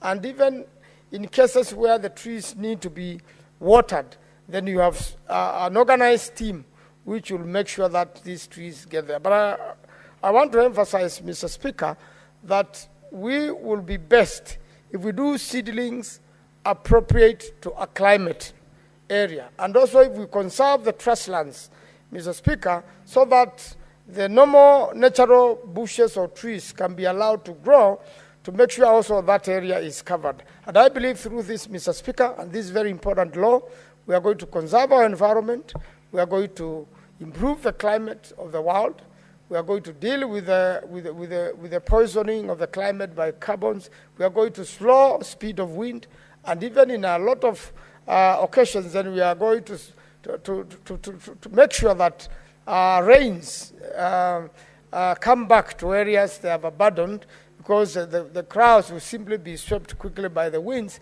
because the trees are the ones who slow the winds and eventually increase rainfall, and that goes on to improve the ecosystem because it is repeated and it continues to happen. And therefore, availability of water is important. Damming, like Thwake Dam, silted dams, and even porous dams, and even gabions, to make sure water is here and at the same time trees are grown and planted. Mr. Speaker, I want to support and congratulate the Senator for Garissa and hope that this will apply in the harsh climates like his county and my county, and will increase the tree cover of the country. Mr. Speaker, I beg to support, and I thank you. Thank you, Senator Manzo. Senator Mundigi. Asante Bwana Spika kwa kunipa nafasi niweze kuchangia mjadala wa Senator Haji wa Garissa kuhusu upandaji wa miti ama mambo ya mazingira. Asante Bwana Spika, yangu ni kusema mjadala huu utasaidia kaunti zote 47. Sasa siku hizi tunaongea mambo ya kaunti 47, tuongee mambo ya milima, tunaongea mambo ya kaunti 47. Ningeomba serikali iweze kufuatilia Bwana Spika. Hii ni mjadala inaweza kusaidia kila mwananchi kutoka ule ako chini mpaka ule wa juu, ama ule wa juu mpaka wa chini, kwa sababu mambo ya upandaji wa miti itatusaidia sana. Kwa sababu ningekumbuka ambaye ilikuwako wakati tulikuwa watoto, wakati wa uongozi wa Rais Moi, kulikuwa na mambo ya mmonyoko wa udongo na mambo ya upandaji wa miti, na ilikuwa inafuatiliwa na njia ile ya makini sana, na ndio naona miti mingi ambaye wale wanaserekea saa hii kwenda kuimba miti kwa msitu ni ile miti ilipandwa wakati huo. Bwana Spika, ningeomba kama tunaweza fuatilia maneno kama ile ya zamani, pia tunaweza kufaidika kaunti zetu zote. Kitu ya kwanza ningeomba Bwana Spika, mambo ya upandaji wa miti ifuatiliwe na njia ile inafaa, kwa sababu unakuta kaunti nyingi Bwana Spika haina maji ya kutumia, na pia hiyo maji ikitumika, hiyo ingine inaweza kutumika mambo ya upandaji wa miti. Bwana Spika, ningeunga mkono, kwa sababu kama kaunti yangu ya Embu County unakuta kuna sehemu kubwa sana ni mambo iko na ukame kama Kariza County. Kwa hiyo ningeomba Bwana Spika, tukifuatilia serikali yetu ya Kenya Kwanza wezi kuangalia njia maanani, ikiangalia kaunti zile zingine Bwana Spika, ndio kama kaunti tuwe kwa mstari wa kwanza tuweze kupata maji, kama damu zile tuliahidiwa na serikali, kama Kamomo Dam, kama Zambaran Dam, kama zile zingine zote, na pia kuwe na water pans. Hizo zote maji ikipelekwa kwa hiyo milima ambaye kama kienda upande ya Mbere, iende Kiambere, mlima Kiambere na Kianjiru na pia Ndune, utakuta watu watatumia hiyo maji na njia ya kutumia hiyo maji. Na pia Bwana Spika, itasaidia sisi mambo ya upandaji wa miti, na wakati huo pia itatusaidia kila shule zote za msingi na sekondari zitakuwa na njia ya upandaji wa miti, na itakuwa tumeweka maanani. Bwana Spika, ningekumbuka zamani wakati nilikuwa mtoto mdogo Bwana Spika, nilikuwa najua wakati tulikuwa na gonjeka, wakati ule hospitali zilikuwa mbali sana, lakini kwa ile misitu ya zamani ingawa ilikatakatwa, nilikuwa naona mtu akiumwa na tumbo Bwana Spika, ama akiumwa na kichwa, unakuta anaingia kwa ile msitu, anakuta kuna dawa, anakunywa hiyo mti, ama anaweka kwa kidonda, inapona. Kwa hiyo Bwana Spika, ningeomba hii mjadala wa Bwana Anji iweze kuweka miti kama hiyo, kuwe na wanasayansi wanaweza kuangalia miti kama hiyo. Bwana Spika, miti kama hiyo itakuwa ikitusaidia mambo ya kupata hela, na pia itatusaidia mambo ya kupata dawa, na pia mambo ya mazingira. Wakati ule wa zamani Bwana Spika, watu wengi kulikuwa na mambo ya monyoko wa udongo Bwana Spika, walikuwa na pia njia ya mitaro ilikuwako. Kwa hiyo serikali ningeomba isikilie hii maanane, pia iajiri wafanyikazi ambaye wako na elimu ya kutosha Bwana Spika, wa kuonyesha watu vile watapanda watakata mitaro ndio tuweze kuzuia maji. Bwana Spika, mambo ni mingi sana. Kaunti zetu unakuta gavana wengi hawafikiri mambo ya mazingira Bwana Spika. Kuko na makaunti, kuko na ile town kidogo Bwana Spika, kuwe na pia maofisa ya afya weze kuendelea kule masinani. Kama kuna takataka nyingi kwa market zetu, iweze kuwa kupelekwa na njia ile nafaa, inaondolewa zote, ndio iweze kuwa ainuki vibaya, ndio uwe kaunti zetu na watu wakitembea kwa njia hiyo kaunti inakuwa kama mzuri. Bwana Spika, wiki mbili zilizopita nikiwa mwenyekiti mdogo wa kamati ya agriculture, tulitembea kule mji wa Dodoma. Unakuta kwa sababu saa hii wanaandaa mji wao uwe mzuri, unakuta wametengeneza vizuri, kuko na mambo ya miti inatoka huko, na unasindwa ukitoka kwa mpaka wa Kenya na Tanzania ama mpaka wa Kenya na Uganda, unasindwa kwani Kenya yetu inaendaje? Kwa hiyo management ya mambo ya kaunti zetu ama serikali zetu unakuta iko na sina na kaunti zingine. Enda ukute saa hii ile miti mikubwa inatoka Uganda inakuja hapa. Kwa hiyo inaangalia. Bwana Spika, ningeomba hata mambo ya biashara, mambo ya ukatanji wa miti iweze kuangaliwa. Bwana Spika, ningeomba hata kuna vitu nyingi sana kama watu wale wanakata majani ama kitu yoyote ambayo inaweza kutusaidia mambo ya usuru iweze kuwekwa maanane. Kama Bwana Spika, ningesema kama kaunti yetu ya Embu kuna shinde hapa na pale juu ya mti inaitwa murasito komogoka, inaweza ufanye upelelezi uweze kuona kama itatete hata kama ndawa ama vitu zingine inasaidia nchi yetu ya Kenya tuweze kupata vitu kama hizo. Kwa hiyo Bwana Spika, naunga mkono, lakini mpaka kuwe na wensahanzi wanaweza kuangalia vile miti yetu tunapanda itatuletea faida gani, itatuletea magonjwa gani, itatusaidia namna gani. Kwa hivyo ningeomba Bwana Spika, mpaka serikali ya Kenya Kwanza iweze kuweka maanani mambo ya upandaji wa miti. Ukute shule zetu zote zinapanda miti, siku ile hata watoto wandogo wako na msitu katika zile shule zetu. Bwana Spika, ingine ningeomba mpaka kuwe mambo ya kukatakata miti. Uwezi kata miti kama una barua ya chief ama ya security ama wale watu wanasimamia misitu. Kwa hiyo Bwana Spika, hii mjadala ni mzuri, lakini inaweza kuwa mzuri kama tutaweka maanane, na pia mpaka tuweke nguvu iweze kufuatiliwa na njia ile inavaa ya haki. Kwa hiyo Bwana Spika, mimi ikiwa senator wa Embu County Alexander Munyi Mundigi, naunga hii mjadala mkono kwa sababu itatusaidia sana mambo ya hata ya chakula, mambo ya afya na mambo mingi, hata mambo ya kuokota, mambo ya usuri ya county na mambo pia ya national government. Na pia tutakuwa hata nchi za ng'ambo itatusaidia sana kutupa hela kwa sababu itaonekana nchi yetu ya Kenya itakuwa na mambo ya mazingira itakuwa mzuri. Kwa hiyo Bwana Spika, ile kitu nasema mambo ya ndawa sana kwa ile miti inapandwa. Kwa sababu unakumbuka wiki mbili iliyopita unakuta kama sasa kuna mambo inayozungumzwa na rais wetu, mambo ya SHA, watu waendelee kujiandikisha kwa SHA ndio waweze kupata mandawa. Mambo ya ajabu, wiki mbili iliyopita wakati rais wa Amerika alichaguliwa, alisema hakuna pesa ya kutusaidia tuweze kununua mandawa. Kwa hiyo kuna miti mingi ikifanywa research ile inafaa, utakuta serikali hata nchi ya ng'ambo ikataa kutupatia hela na nchi ya Kenya ikiwa na shinda na hela, mtu atakuwa anagonjeka kidogo anaingia kwa ile msitu, turudi mambo ya kisamani, na hiyo mambo tukirundi itakuwa inatusaidia ndio tuweze kukaa vizuri. Kwa hiyo Bwana Spika, mimi naunga mkono mambo ya mazingira vizuri na mambo ya upandaji wa miti nikiwa senator wa Embu County, naunga mkono. Asante. Ni mimi Daktari Alexander Munyi Mundigi. Thank you Dr. Alexander Mundigi. Senator Fatuma Dula.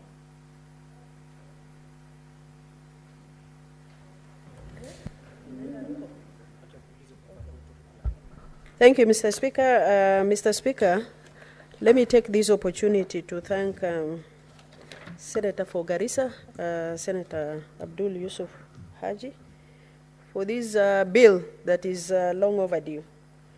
Mr. Speaker, or rather the amendment to the bill.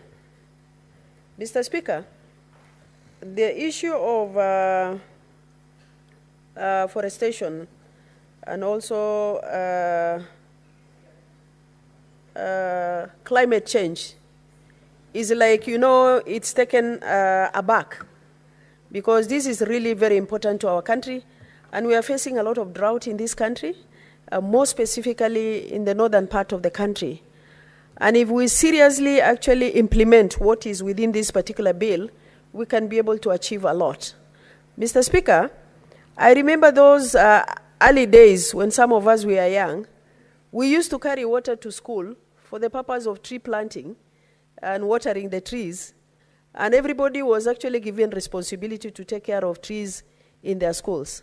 But of late, you don't see such things happening, and I hope as soon as this bill is actually passed, we should be able to sensitize the schools, the headmasters, and the principals to actually bring back that kind of practice where tree planting and management of the trees is part of our lives. Mr. Speaker, it's important we recognize climate change in our country, because it looks like it is changing every minute.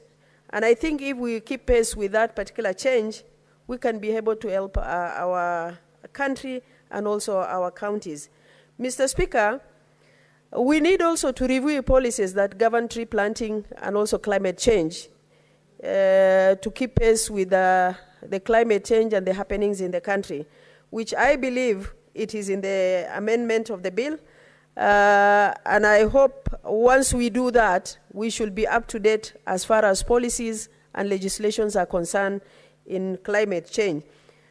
Gender responsive, as indicated in the bill, is also very important, because I'm sure, and I'm not actually demeaning the male, but normally responsibilities given to the female as far as management of a particular issue is really very important, because sometimes you will see men alone planting trees. But I think if gender aspect is taken care of it, then we can be able, Mr. Speaker, to seriously take action as far as climate change is concerned. Recently, we've been to Mandera. I have seen, Mr. Speaker, what county government of Mandera has done in actually greening the county. Mr. Speaker, the county government has actually given some budget to women planting trees and watering trees on daily basis, which is a very serious thing that is going to help those areas, more specifically the northern part of the country, where there are no trees and the climate is actually harsh. Mr. Speaker, implementation of various legislation and policies that is required as far as the law is concerned, just to update ourselves as far as climate change and the implementation is concerned. Mr. Speaker, I have seen some trees in our area, more specifically called madenge, that is causing serious harm in our areas. And I really curse the person who has introduced madenge, especially in northern Kenya, because it's really causing havoc. Animals are affected, human beings are affected. You don't even plant them, you will find them everywhere.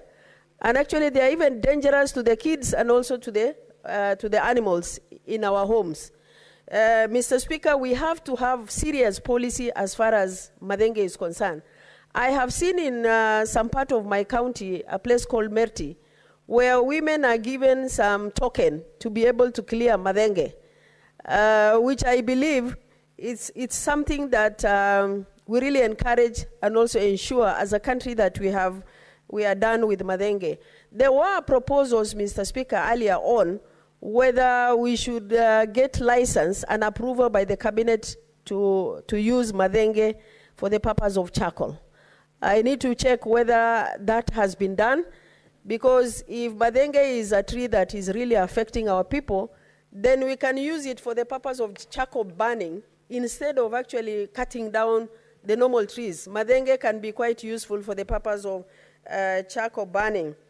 Mr. Speaker, I would also request, and I don't know whether it's possible, Senator Haji, to be able to give responsibility to the county government to establish free seedling nurseries in their counties, so that members of public can be able to pick those seedlings and plant them. When I look back, I will see Ministry of Environment, which is called Forest Department, normally selling those seedlings. But I think as a country, if we can be able to provide the free seedlings to the members of public, they can be able to plant those trees very well and ensure that they have taken care of them in their counties. Finally, Mr. Speaker, the issue of licensing trees for medicinal purposes.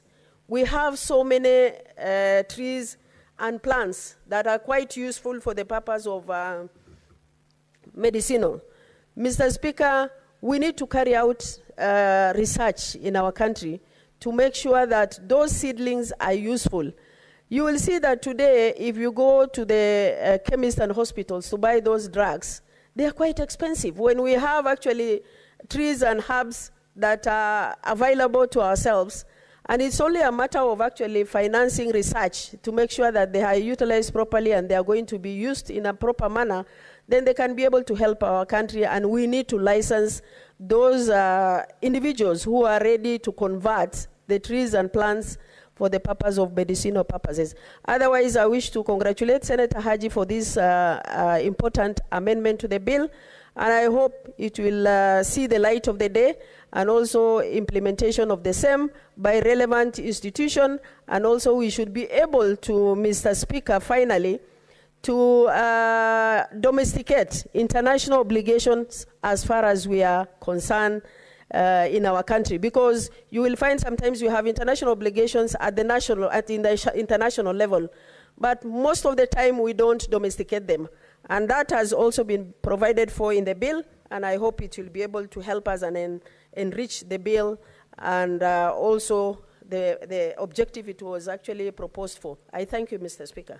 Thank you, Senator Dula. Senator Miraj.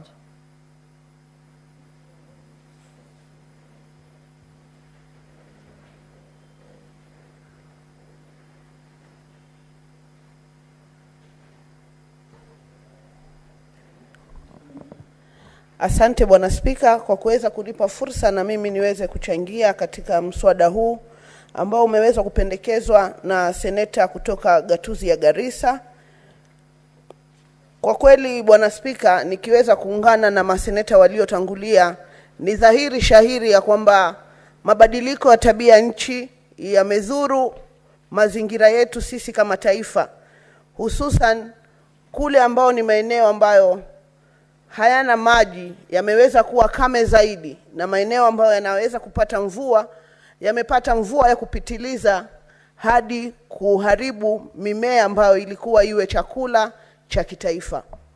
Bwana Spika, niweze kupongeza anwani inayopendekeza kuweza kupandwa kwa miti mingi zaidi katika maeneo kame. Hii ni dhahiri shahiri ya kwamba rais wetu alipoingia mamlakani aliweza kutenga siku moja ya kitaifa na kuweza kuiweka huru ili taifa zima liweze kupanda miti.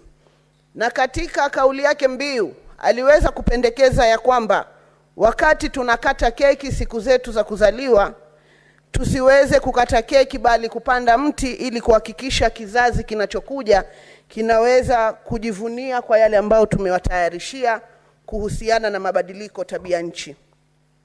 Nikitaka kuwapongeza washikadau tofauti tofauti katika gatuzi yangu ya Mombasa, akiwemo mbunge wa Jomvu Bwana Badi Twalib akishirikiana na Wizara ya Usalama wa Ndani, ambao mpaka sasa wameweza kupanda miti takriban 100,000 katika maeneo ya Ganahola Creek. Bila kumsahau kakangu Amarba Wazir ambaye amejitolea kidedea kuweza kuhakikisha kwamba gatuzi yetu ya Mombasa imeweza kupandwa miti mingi zaidi. Bila ya kumsahau waziri wangu wa mabadiliko tabia nchi Bi Emily, natumai utaweza kuupata ujumbe huu.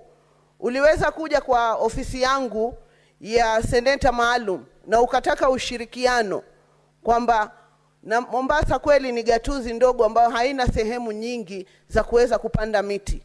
Lakini kwa kauli yako mwaka wa 2023 tarehe 22 tuliweza kushirikiana pamoja na wakfu wa Mama Haki kuweza kupanda miti 200 katika maeneo ya Kikoani Cemetery.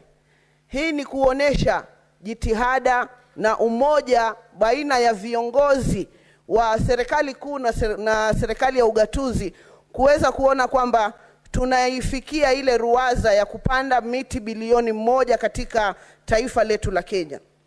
Bwana Spika, kuna mapendekezo ya kwamba katika gatuzi zetu 47 kwenye mswada huu tuweze kuwa na nasari. Nimefurahi sana kuona kwamba sisi kama bunge la seneti tumekuja kuweza kuoanisha malengo yetu kama wasimamizi wa magatuzi 47, kuona ya kwamba tunafikia ruwaza ya kiulimwengu, kwa sababu mabadiliko ya tabia ya nchi hayatuzuru sisi tu kama taifa la Kenya, bali yanazuru mataifa ulimwenguni. Ndiposa tusipojipanga kuweza kutunga sheria kama hizi na kujipanga na vitendo, basi tutaenda kuangamia kama ulimwengu. Bwana Spika, baada ya uteuzi wangu niliweza kuwa na azma ya kutaka kupanda miti milioni 1 katika gatuzi 6 za mkoa wa zamani wa Pwani. Nashukuru kwa ushirikiano na taasisi tofauti tofauti pamoja na madirekta wa wakfu wangu, tuliweza kuanza kupanda miti maeneo ya Dongo Kundu kule juu, na kwa hakika tumeambiwa na kuimbiwa wimbo wa kwamba ni tabia yetu sisi hati viongozi wa kisiasa kufanya jambo, kupiga picha na kuondoka.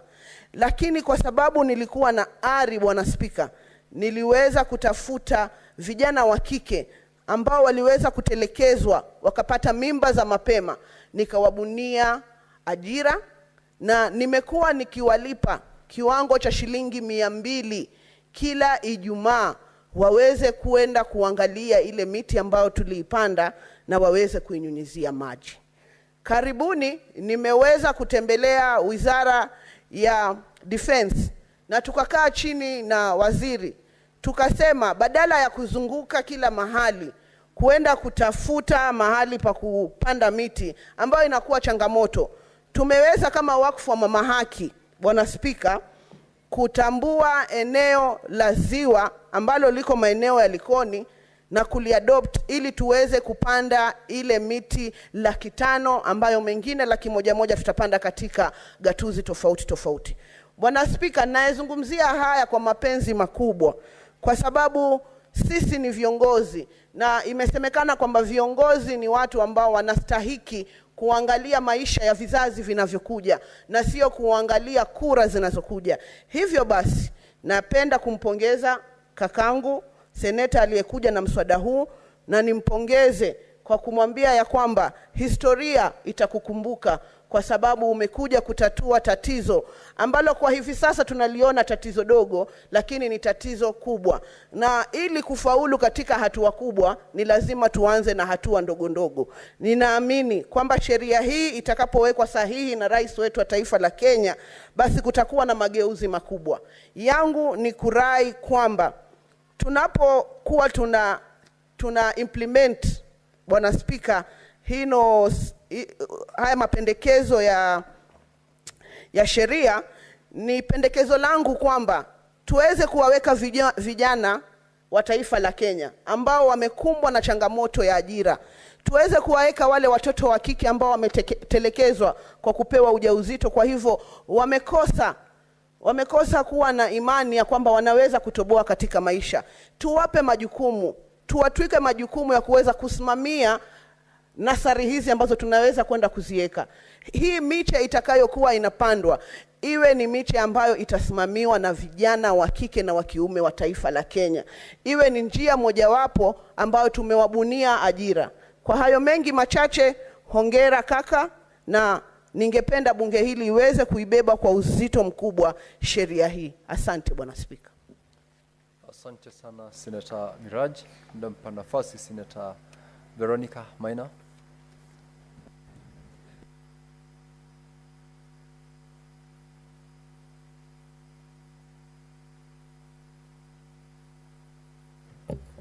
Give Senator Veronica the microphone, please. Thank you. All right, thank you. Proceed, Senator. Thank you, Honorable Speaker, for this opportunity. And let me take this opportunity, first of all, to congratulate the Honorable Senator Abdul Mohamed Haji, the able Senator of Garissa County, for bringing up these much-needed amendments to the legislation that relates to the forest management, afforestation and reforestation of our forests. Let me first say the reason why these amendments are so crucial and timely is because a time has come for counties to be very intentional in how they promote afforestation and reforestation.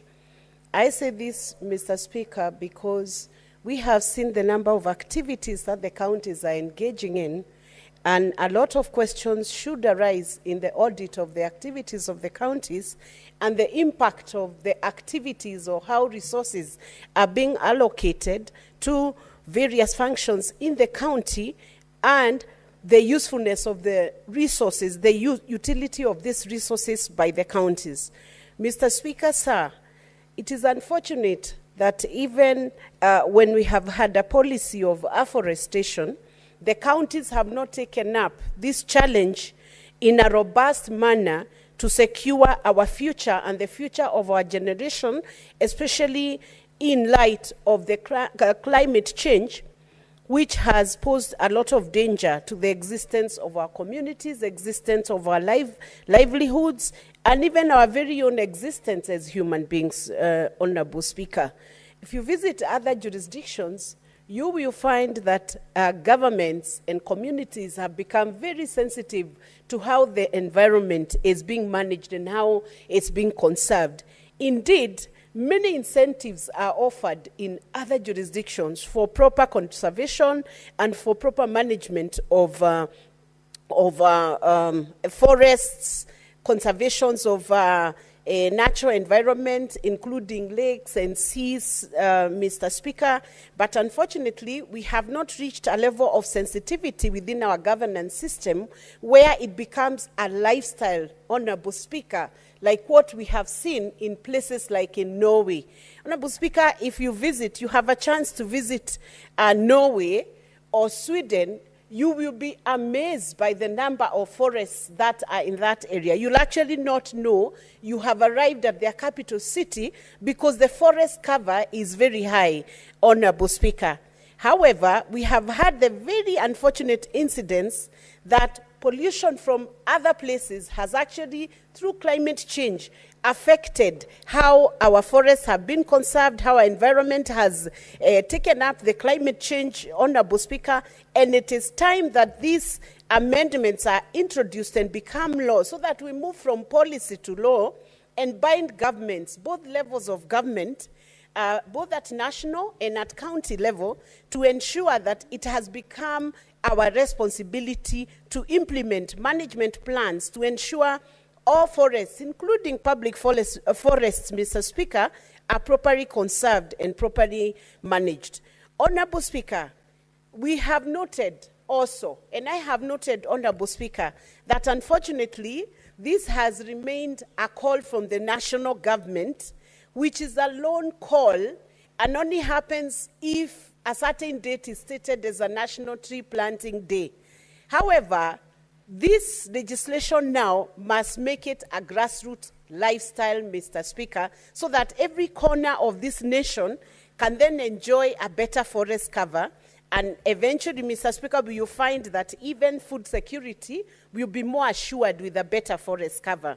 If I look at the expanded functions of the service, I want to congratulate the Honorable Speaker, because it has captured even a sort of an audit system for the forest cover after implementation of this legislation. And I've also noted part of the purpose of this legislation is to go beyond governments and reach out to corporates to be part, and private sector and private entities, community-based organizations, to be part of this exercise of afforestation and reforestation, Mr. Speaker, so that it does not become the President himself calling for 10 billion tree cover. His lone voice alone will not be able to help the whole nation. It has to be a call that must go down to even families, Honorable Speaker, that every family, whatever land they have, they must look and see how much trees can we plant within this homestead. And Honorable Speaker, when we're talking about the trees, it's not just the normal indigenous trees. It is even the fruit trees, which become useful to the families, useful to the community. They also bring in the income from the excess harvest they might have within the homestead. So it is encouraged that everybody takes part of this exercise, Mr. Speaker. And I want to say that finally we have a legislation that is encouraging even the KRA, our, should we say, our taxman now, to give incentives to corporates and private entities that participate within their community-based, within their CSR mandate. If they can participate in tree planting and demonstrate they have been able to do that, they will have tax deductions. I am hoping someday we are now going to see KRA advertising these incentives to attract investment and contribution from the corporate sector. Honorable Speaker, we know most of the time KRA is known for advertising for people to pay taxes. And as a result, when anybody sees a KRA coming on the screen, they even shake. Some would even switch off the TV fearing that KRA is knocking at their doors. For once, because I know they have needed to mend that image and make it a little better, I hope KRA will seize this opportunity to now advertise incentives and help us do this forest cover across the whole country. In fact, if they do a good job in this advertisement, you will be shocked to see that Safaricom will be the first online to go out to do tree planting. Kenya Airways, whom we have been discussing a lot about in this house, and we are happy to note now, they are posting profits. They are not posting losses after this house had made a very heated, animated debate on why KQ should not be allowed to continue existing. But it is good to see they have been turning around, and I hope they continue to improve their service. We will be seeing Kenya Airways being in the lead in ensuring that we have a forest cover. And corporates are going to account to the public on what they are doing, even in tree planting in different counties. EABL, which has been very It has been very strategic in the manner in which it's handling matters of environment. We want to see a better report, even from EABL, improve the tree cover in the counties. And of course, there are many other corporates and entities which are within the Republic of Kenya, which can assist in making sure that we have tree planting programs, and also including the youths in the program, Honorable Speaker. Can you imagine that entities may not even have, people may not even have enough seedlings to go planting out there, while working with county government, national government, private entities, the youths can be engaged to do the tree planting nurseries. What has stopped us from doing that? Why can't we now then, after this legislation is passed, use this legislation to ensure that our youths are engaged? And I want to request the Honorable Senator to ensure that in the crafting of this bill, you do an incorporation of how the youths who are energetic and whose energy can be used for tree planting nurseries, for grooming nurseries, to come on board and help us do the seedlings. And I want to also say, looking at the functions that have been assigned under Section 8 of this, the Environmental Laws Amendment Bill 2024, when I look at those functions, and I look at the service being entrusted with ensuring that they implement management plans, in those plans, we want to see inclusion of the youths and the women. And why do I say this? Because I have noted certain groups of women have been trying to do the tree nurseries, Honorable Speaker. And we must be able to encourage them. And I want to ask the private entities to be able to pick up those groups, not those groups who are managing those tree nurseries, and ensure that they are propped up, they are funded, and they are paid for the time they are using to do the tree planting activities. And the service should be mandated together, working together with county governments to ensure that the research is properly done for all the counties, so that the species of trees which are not suitable for certain counties must not be allowed to grow in certain counties or must not be planted, so that it's not a blind exercise. It is an exercise that is informed by research and is informed by best species being sent to the accurate counties, to avoid a situation where we have the blue gum. It is called, in Kikuyu, it's called ni kama inakunywa maji. It sucks water from the soil. We should not have that blue gum within the areas where it is just accumulating and taking water away from the environment. But in its place, we should have the scientific researchers tell the counties what kind of trees are suitable to which counties. So this service has a lot of work to do.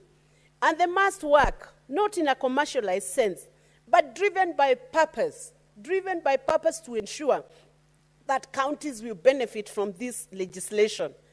And then, Honorable Speaker, I want to call out and to congratulate the groups that have been doing certain very good work.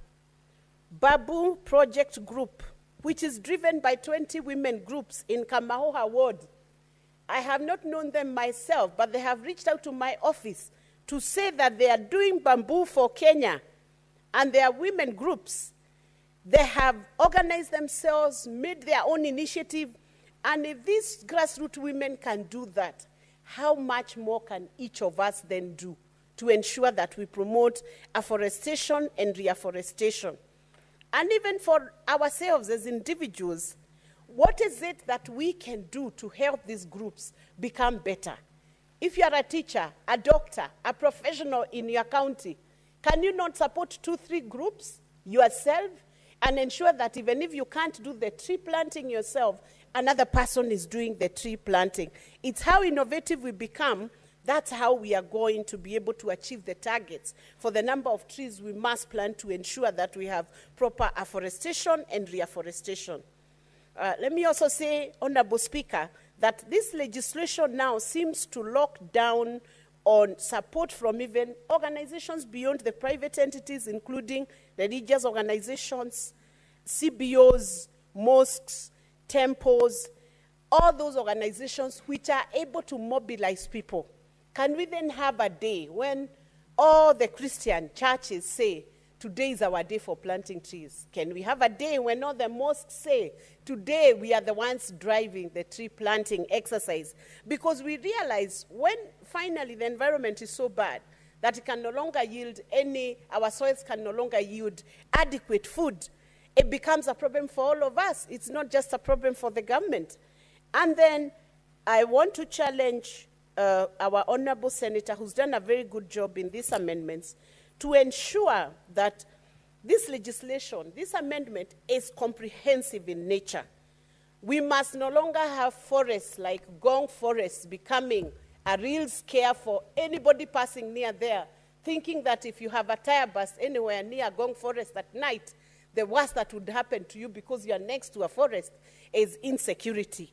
We must have a comprehensive legislation that looks at the wholesome factors that are affecting our forests right now as they are situated, from the time of planting, to watering, to growth, to maturity of those trees, to harvesting, to rewards for people who are doing the right thing in afforestation and reforestation, and entities doing the right thing, and to penal sanctions for those who have missed the point, and for those who are doing deforestation in a manner that is outside the framework of this legislation. And, Honorable Speaker, when I speak of security now around these forests, Honorable Speaker, let me note that we have faced a crisis on issues of femicide. It is unfortunate that we find that sometimes the women who have been butchered, their bodies have either been thrown in rivers or have been thrown in forests. Honorable Speaker, and not just the women, even all persons that may have faced such calamities, Honorable Speaker, it is a big shame and it is terrible. We must also ensure that this forest, the legislation covers the security aspect of the forest, so that if a community or a CBO is going to do reforestation in places like Wanjerere up there in Muranga or in Kiamoturi, those women are safe, those youths are safe, to make sure that the exercise continues to become not just challenging, but it becomes rewarding and it becomes something that the community is appreciating. With those many remarks, or few remarks, I want to congratulate the Senator and to hope that this Environmental Laws Amendment Bill will be passed by the rest of the Senators. Thank you. Senator Wamatinga Wahome. Thank you very much, Mr. Speaker, for giving me this opportunity to also contribute to this important amendment that has been moved by a member of County of Garissa, the Senator for Garissa. Indeed, Mr. Speaker, environmental conservation, afforestation, and taking care of the climate change, ensuring that our future generation get a sustainable environment, is a responsibility that we have both legally and morally. Having said that, Mr. Speaker, it cannot be overemphasized that climate change has led mostly the third world countries in Africa to suffer the most. We've seen changes in rainfall pattern, we've seen extreme droughts, we've seen extreme floods, and Mr. Speaker, these has mostly affected children and women living in the rural setups. It is also not lost to us, Mr. Speaker, that fundamentally most of the African nations, Kenya included, failed to establish well-structured urban setups, and therefore, whenever there are disasters that has been occasioned by floods, they suffer the most. Mr. Speaker, sir, I would want, therefore, to take this opportunity to thank the Senator for Garissa for having come up with these amendments, because this is what Kenyans are expecting from us. Mr. Speaker, sir, it is in this line that Wamatinga Foundation, one that I founded and lead, established a club toto in primary schools, club teen in secondary schools, so that we can try to encourage the youngsters at their young age to take environmental protection, tree planting, and most importantly, tree growing as their responsibility. We know that we have had this campaign in successful governments. But, Mr. Speaker, an important misstep that we've continued to miss is that we plant trees, but we don't grow them. Many a times, we've gone on drives and mass planting trees, but then they are left at the mercy of the nature to mature. This is one of the major challenges, and therefore, we need to have a change, a paradigm shift in the way we do it. We move from tree planting to tree growing. And this can only happen if we embrace a culture that will encourage people, and I like what my fellow senator, nominated senator and the future of Murang'a has said, that indeed we must create incentives around tree planting so that it does not only attract tax relief, but also in a way that corporates can be able to engage in a way that they'll reduce their tax burden. This way, Mr. Speaker, we'll create enough incentives so that we can ensure that corporates participate in tree planting and tree growing, and we can see that these trees get to maturity. Mr. Speaker, we know that there are new emerging markets of carbon trade. This, and I'm happy to be a part of the RANS committee that tried to debate and debated on the way it can become tradable in the local market. Mr. Speaker, it is also not lost to us that the change in the geopolitics internationally, and more so the election of a new president, Donald Trump, who does not seem to put as much emphasis in extending the helping hand to the third world countries, it is a challenge to us to come up with innovative approaches that will ensure that we sustain our projects without over-reliance on donor funds. And this is why, Mr. Speaker, sir, I would want to thank and to encourage all Kenyans. And mostly I would want to start by thanking the President for the introduction of some of these taxes, that is like the eco-levy, that will ensure that people are enticed not to consume goods produced from outside, but at the same time, a kind of a tax regime that will ensure that those who produce locally and environmentally friendly goods also get a kind of tax relief. And these are some of the things, Mr. Speaker, that I think we as senators should be on the forefront to champion, because we must now look at the world dynamics and be also fully aware that the change of geopolitics in the world can affect this country, because mostly we've relied on budgetary bridging gap measures that are donor-driven. Mr. Speaker, having said that, I would want also to say that it is also our role as senators to encourage our county governments to ensure that they embrace agroforestry as a way of employment. Mr. Speaker, sir, trade in forest products can be a good source of employment, also a good source of own source revenue for the county government. But this can only happen if we ensure that we encourage our people, we encourage our counties to not only create a nurseries for seedlings, but also to portion a substantial amount of money in this sector, so that as we seek to protect the environment, we'll also be increasing our own source revenue at the same time. Mr. Speaker, sir, it has been said, and I want also to emphasize, there are some species of trees that have been planted, and it is also important to note that the colonialists introduced these species of tree because by the time they were coming to colonize this country, there was a lot of swamps around, and therefore they brought a brugam, eucalyptus, so it's called, so that they could be able to absorb as much water. Several years down the line, Mr. Speaker, now we have a situation where we have a declining water level, we have declining riparians, we have declining rivers, and therefore we should also, as a government, ensure that we make planting of eucalyptus, or commonly known as the brugam, illegal, and the ones that have been planted, and especially along the riverbanks, should be felled, because if we don't do that, then we know that we will be encouraging desertification, and most importantly, we will be seeing that the water levels in our land continues to reduce. Mr. Speaker, sir, finally, as I wind up, I want to also encourage members, as we embrace the tree planting day, it is also a responsibility that we should take. Whichever occasion one attends, be it a church, be it a wedding, be it a funeral, be it a fundraiser, to sensitize people on the importance of ensuring that we grow these trees.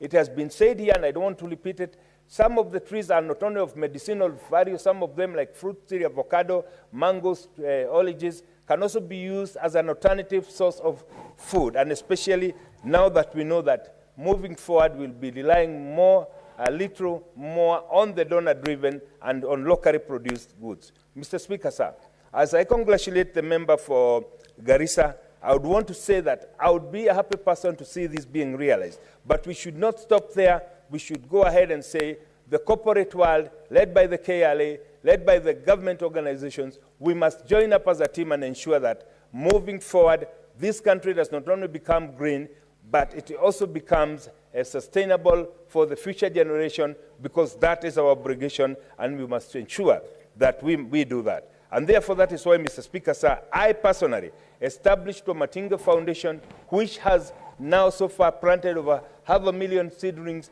and we will continue. And the way we are doing it is we are giving kids, and we've come up with an approach where we give school-going children an adopt a seedling, and then they grow with it. By the time they finish their school, they'll see that indeed it is in their hands to transform this country. Therefore, Mr. Speaker, Madam Speaker, I support. Thank you, Senator. Senator Kisang.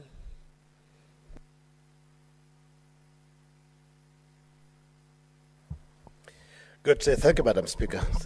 I rise, Madam Speaker, to support this forward-looking bill, amendment bill by Senator from Garissa, Madam Speaker. Madam Speaker, I remember 80s when I was in primary school and high school, and also early 90s, Madam Speaker, there was a lot of campaign across the country by the former president, the late Daniel Arap Moi, on afforestation. And campaigns went throughout the year. When in primary school, children were encouraged to plant trees and grow trees. And when you go back to your former primary schools or high school, Madam Speaker, and you see the number of trees that we grew, you get proud. Proud, Madam Speaker, because of what we did. And in a great way, it assisted in terms of the climate change, Madam Speaker. Madam Speaker, I think there was between 2003 up to 2013, Madam Speaker, I think there was some, we did not do proper campaign, even up to 2022, Madam Speaker. We didn't do a lot of campaign on afforestation, Madam Speaker. That is why you see the lakes across the Rift Valley, Madam Speaker, there has been a rise in the volume because of climate change, Madam Speaker.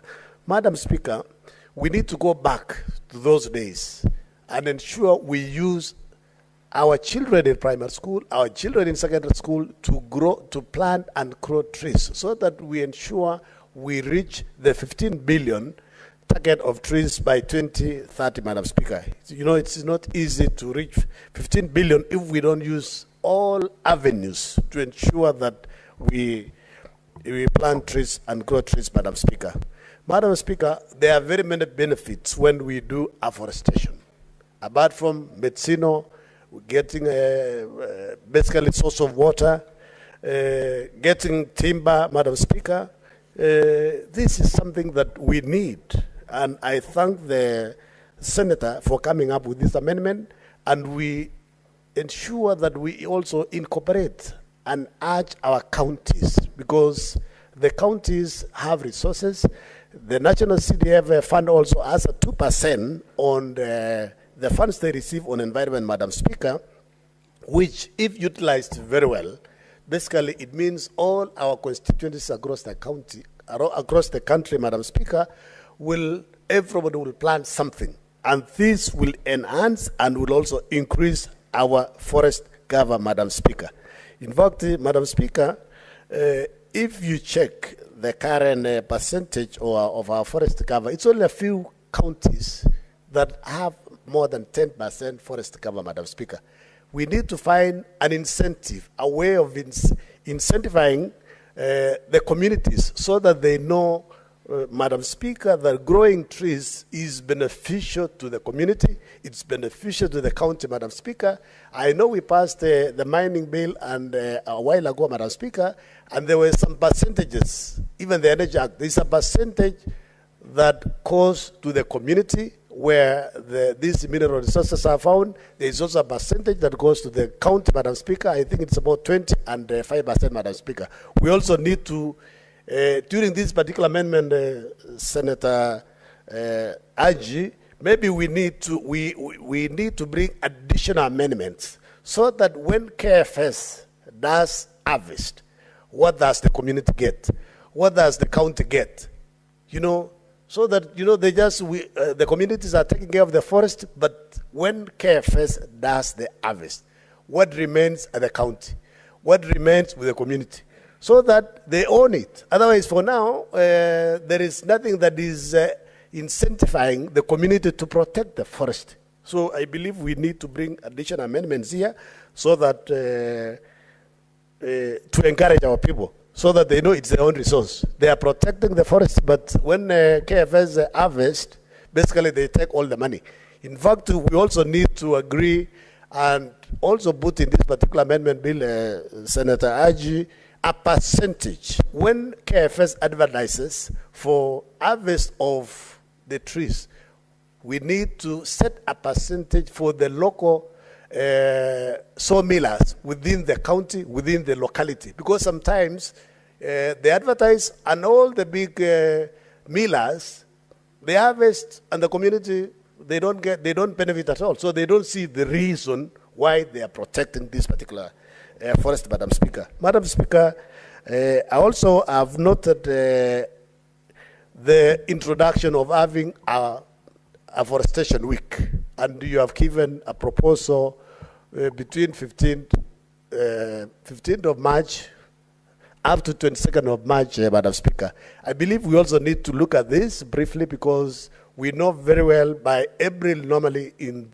our country, because we know our weather pattern, that there are a lot of rains. So maybe we need to shift that particular week from 15th maybe towards end of March or early April, so that by that time, you know, the rains will have basically be across the country. Because if you plant around 15th and it is dry, basically there'll be an issue. We also need to encourage ourselves, as colleagues have said, wherever you go for any function, let us encourage our people to plant and grow trees. Okay, Would you like to be involved? Yes, he's the owner of the bill. I'll be glad. Senator Haji.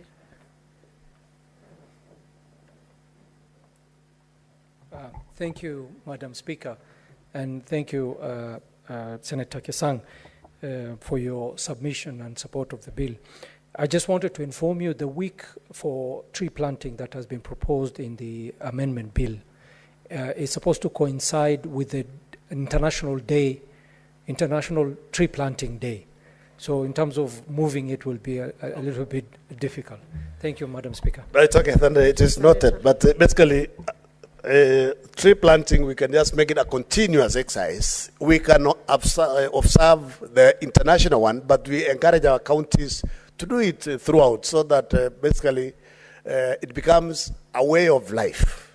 When it becomes a way of life, basically it means all the time when you go to church, you plant a tree, you go to school, you encourage, you know, our people to plant trees, so that basically we achieve this cover and we sensitize our people that it is important for so many reasons, Madam Speaker. Madam Speaker, with those few remarks, I support the bill, and we encourage our colleagues that we support it.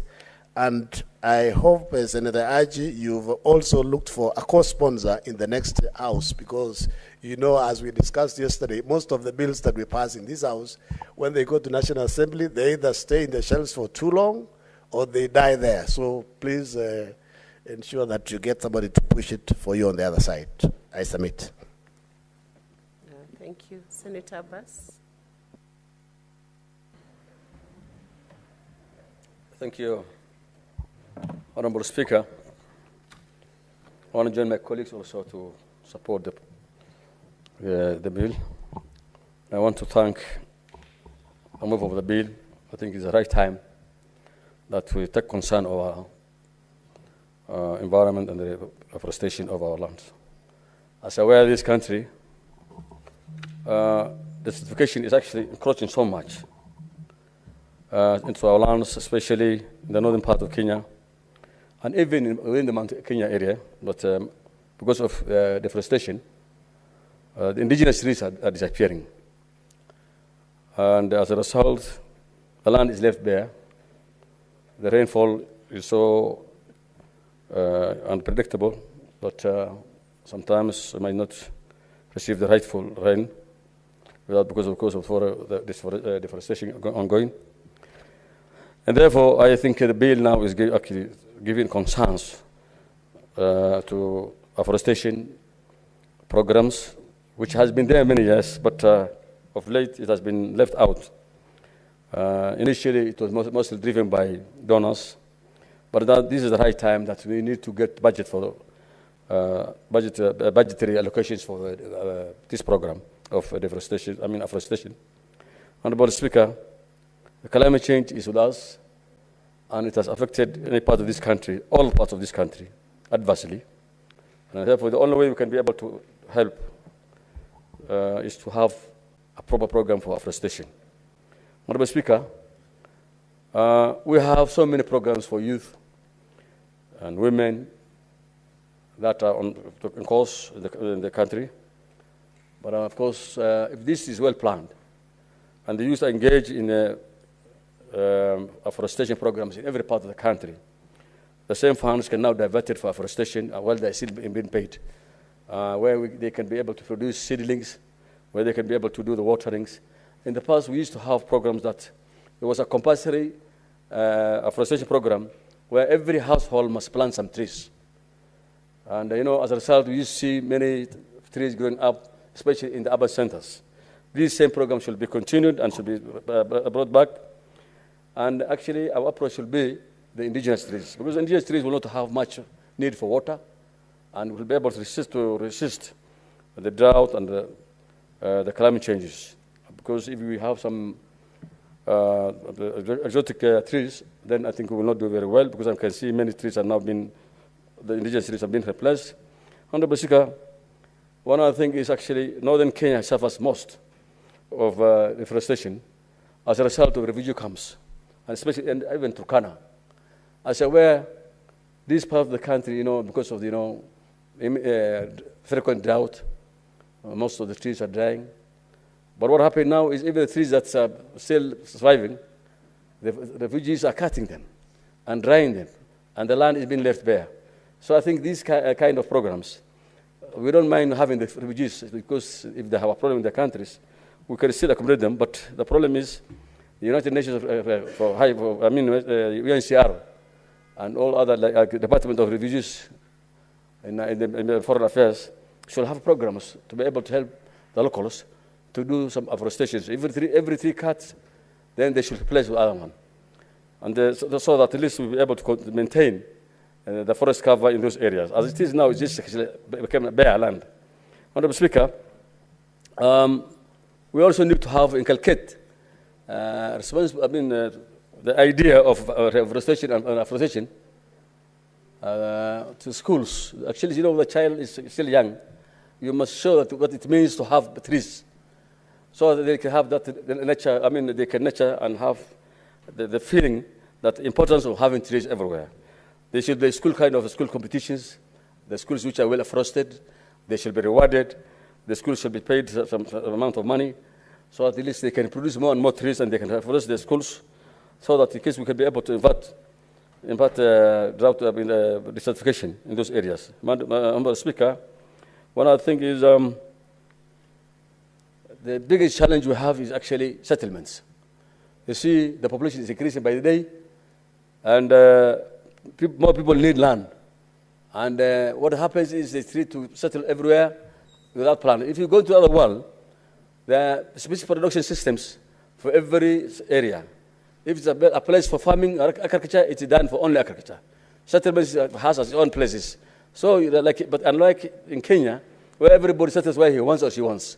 And I think that should be stopped, that we must have a proper planning for even people settling, because I know it is a population boom, people are increasing by the day, but of course we need to reserve our forest. People are now encroaching forest. If you see even Karura forest now, people are building houses. They say, oh, that we can be able to maintain the forest. It's not possible. Once you make encroachment, when trees are cut, and everybody wants to settle in the best place of Karura forest. And therefore, it's a high time that we must fight. Like the famous, what do you call that lady? Yes. So we must fight for the maintenance of the forest. And stop those guys who have little money rushing to the forest site of Ngong and Karura and these places. Honorable Speaker, one other thing is we can minimize, we can do what you call forest tax holidays, like the way it's said in the place incentives, so that at least every corporate must be able to produce a certain number of trees, and they are planting trees. They support some programs for the forest. I think that's the only way that we can be able to maintain, to have forest issues. And one other thing that the bill is not showing very well is the laws, the enforcement. The enforcement laws in forestry, afforestations, and the reservation of the forest is actually very weak in this country. So I think we need to have a very strong laws to be put in place, so that at least the consequences of cutting trees and afforestation, so that we can be able to maintain our forest cover. With those few remarks, I beg to support the bill. Thank you, Madam Speaker. Well, thank you, Senator. Senator Wakili Hilary Sige.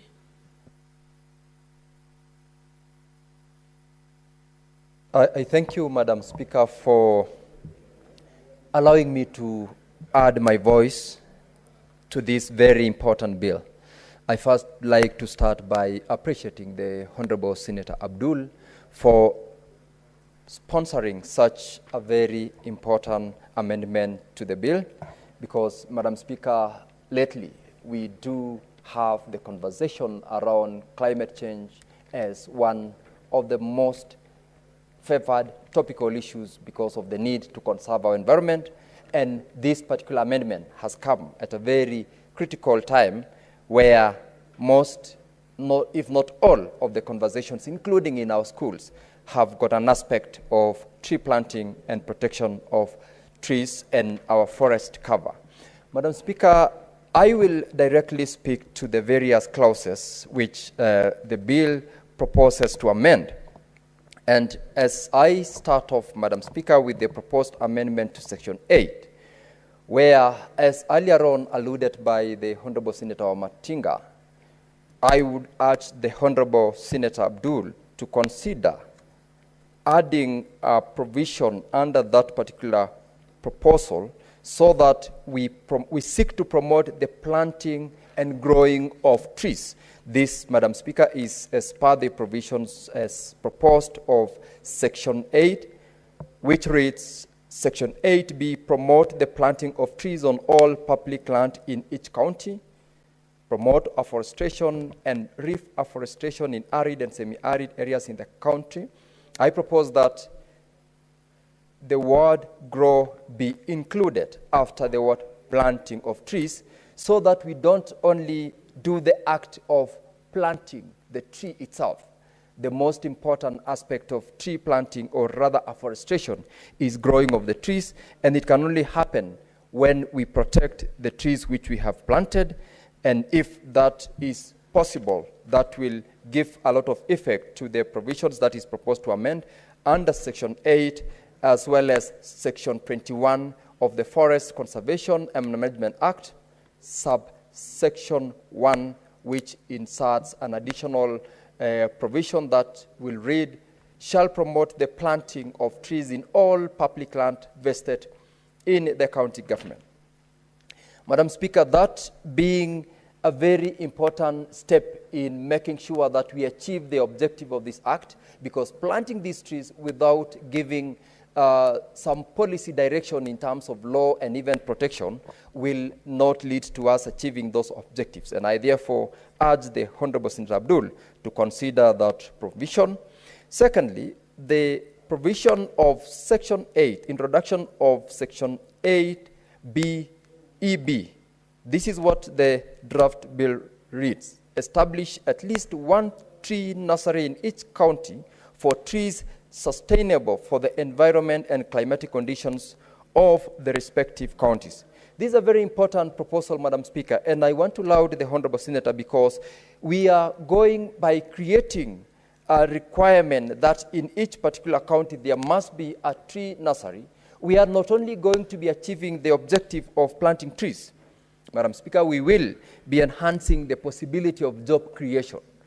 Earlier on, Madam Speaker, when the Honorable Senator Miraj spoke, she made reference to an effort that she's done in providing opportunities to young girls who've been retained in her foundation of tree planting.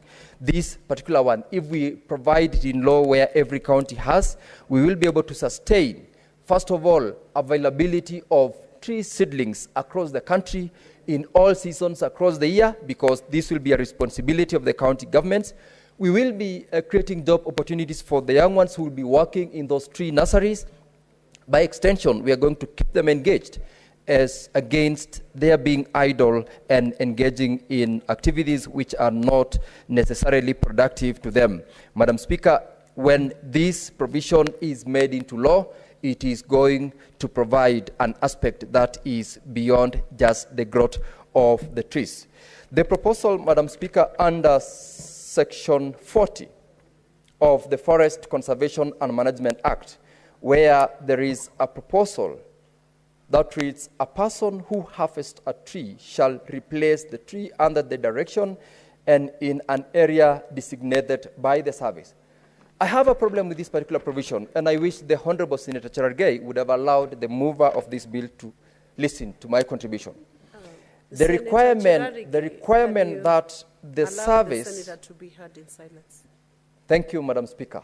This is very important because the provision in the proposed law is that the service will be required to provide direction and designate a place where replacement of trees having been harvested will be done. I have a problem with this because designing or designating the role to the service can prove to be impossible, because having harvested a tree, what guarantee do I have as the person who has harvested or as a member who wants to replace that tree will I have in terms of making sure that the service or those who are in the service are available to designate a place and to provide direction for that particular provision?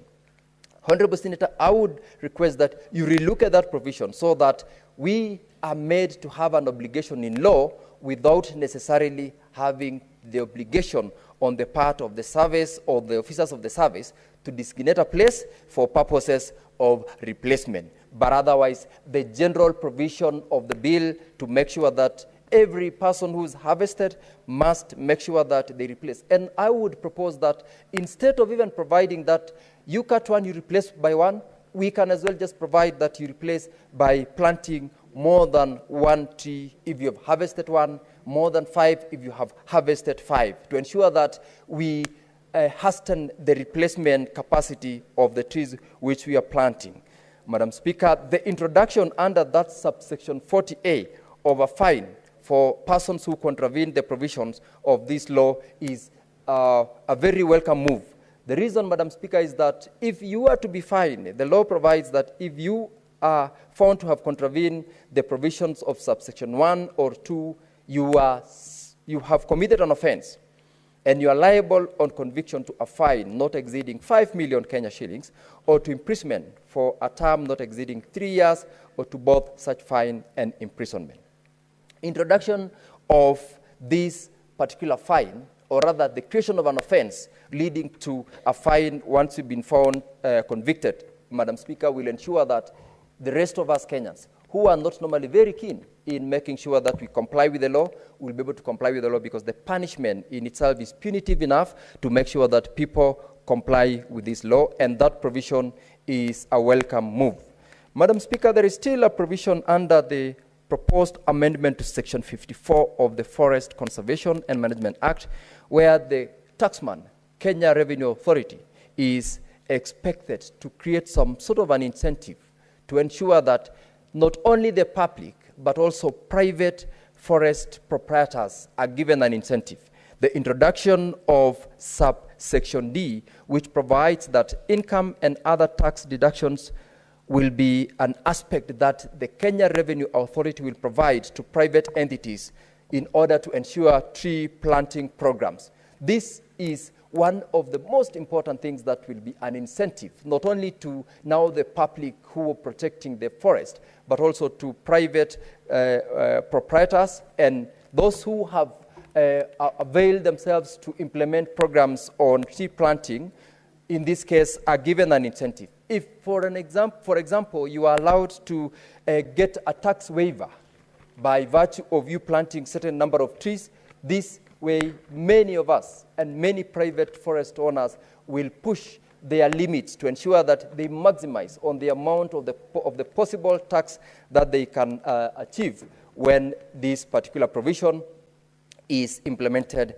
by the Kenya Revenue Authority. The provisions of Section 55, which seeks to amend the law by introduction of a 1-week tree planting observation week.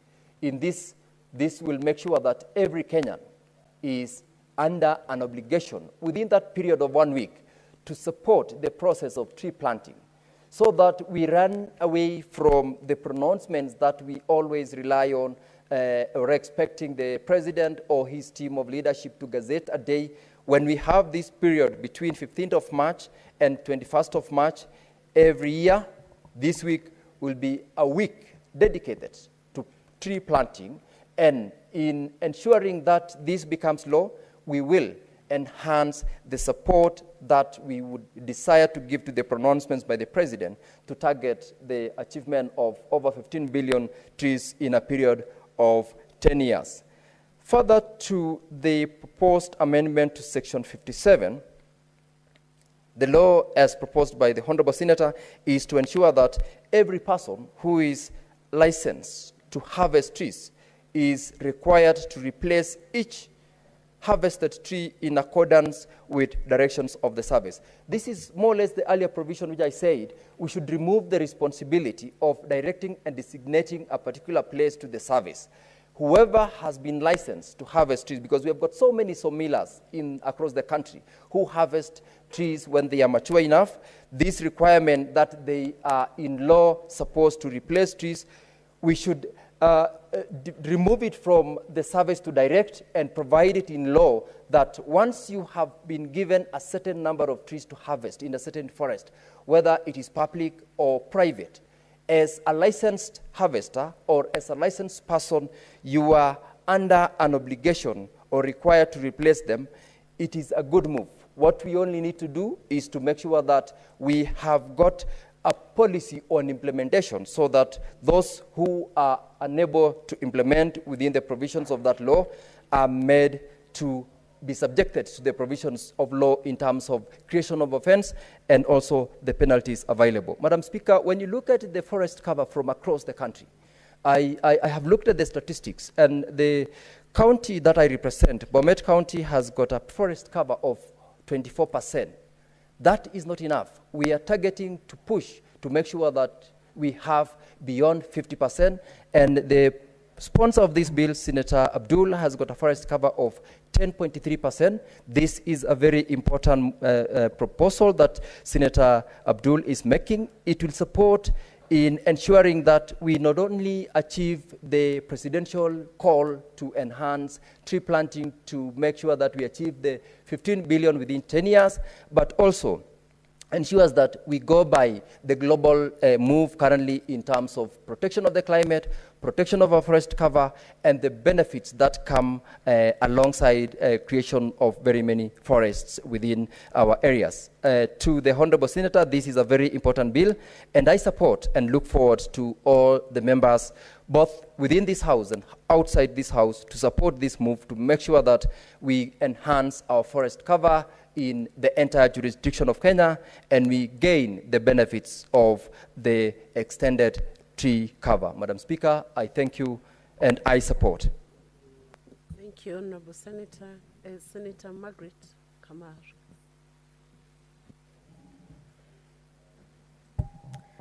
Thank you, Madam Speaker, for giving me the opportunity to support this bill. And I would like to congratulate Senator Haji for coming up with a wonderful piece of legislation to take care of our forestation programs. Madam Speaker, I would like from the onset to mention that promotion of afforestation and reforestation in arid and semi-arid areas has been very low. And I think what this law is doing is to be deliberate in bringing afforestation, and I congratulate our colleague, because 80% of Kenya is ASAL. It's arid and semi-arid. It's only 20% of the country that actually has enough moisture for us to say that you can plant crops. And unfortunately, we are losing more land. We are losing Kiambu. We are losing a lot of Limuru pieces of land to buildings. So we are reducing the 20%, and we have the 80% that requires a lot of attention. So this bill is going to do wonders once it is implemented, and I think it is very important that we not only support, but we also implement. We push for the implementation of this afforestation of ASAL areas of this country. Madam Speaker, promoting the planting of trees at all public institutions is a very quick win. It is the easiest way of doing things because we have land that belongs to public institutions, land that belongs to schools, to and any other institutions that are completely bare, and this is going to give us a lot of coverage. If we can aim at getting 10 to 15% of each public institution planting trees, we will actually have a very, we'll move a long way. A few amendments I would like to propose to our colleague. One is on Article 2BEB, where he says that we need to establish at least one tree nursery in each county for trees suitable for the environment. I would like to suggest that we be more ambitious and not just talk of one tree nursery, but have one tree nursery per public primary or secondary school. This is very important because in our days as young people, we used to plant trees. Madam Speaker, I visited my tree, my primary school tree, and I found it was still standing huge as it is, and it is ready actually for harvesting, if it has not been ready for a few years. So if we use the primary schools also as a unit, and I want to persuade my colleague that it is, we can say at least one that is run by the county government, but actually all our primary schools and all our secondary schools should have tree nurseries. Not only that, we need to inculcate a tree planting behavior to our children when they are very young. Somebody mentioned earlier about the Moi era. The Moi era was really an environmental era because we had soil conservation days and we had tree planting days, and it started from the youngest. You find that the youngest children were actually planting trees. The beauty with having trees planted by students and having nurseries in schools is that we can be assured of the protection. I also have seen one of the functions that the bill is attributing to the service is that of promoting forestry education and training. I think from out of that, we would like to see, apart from agricultural fogai clubs, as they used to call them, we need to have environmental and tree planting clubs in primary schools and in secondary schools.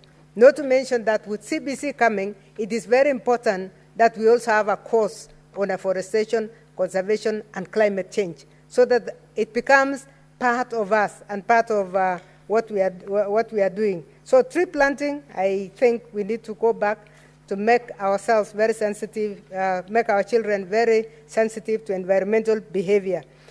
One other thing that used to be in those olden days were the Chiefs Act. The Chiefs Act was used to protect the environment.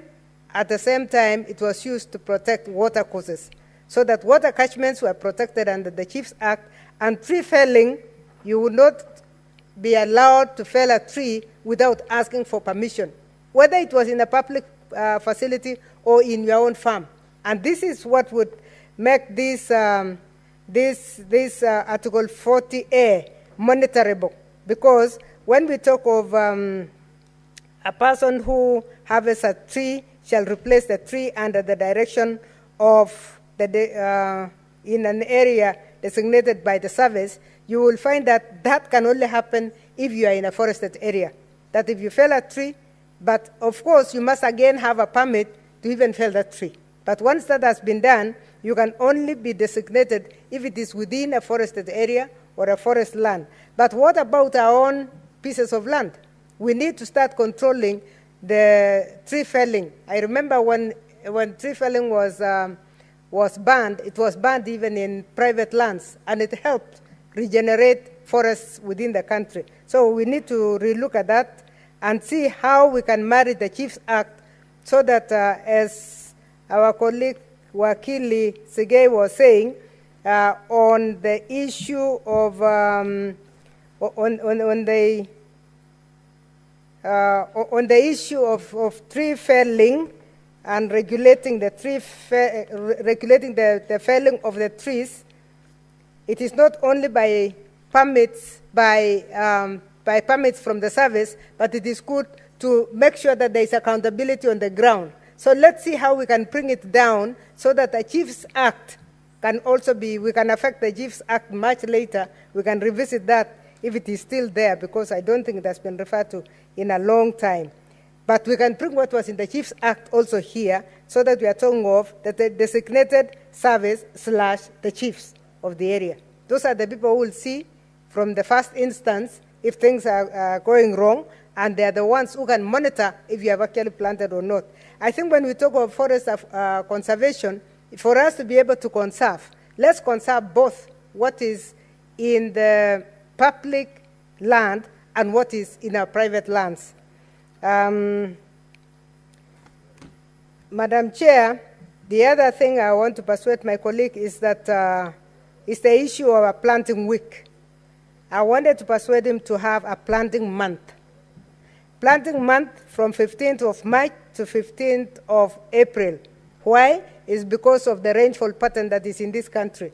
We know that that is the main rain season, and if we can allow a month, then the minister responsible will be able to organize so that you start your planting right from Mandera and come all the way to Lake Victoria. So 1 month would be more reasonable to me than 1 week. And we don't want, again, to apply the week, and then when there is a drought, then we can't do anything. So I'm requesting my colleague that we observe a national tree planting month from 15th March, as he has said, all the way to 15th of April. Madam Speaker, I don't think there is any other amendment I would like to introduce except to congratulate my colleague, because this is a wonderful piece of law. Thank you, and I support. Thank you, Senator. Senator Mogeni Eric Okowa.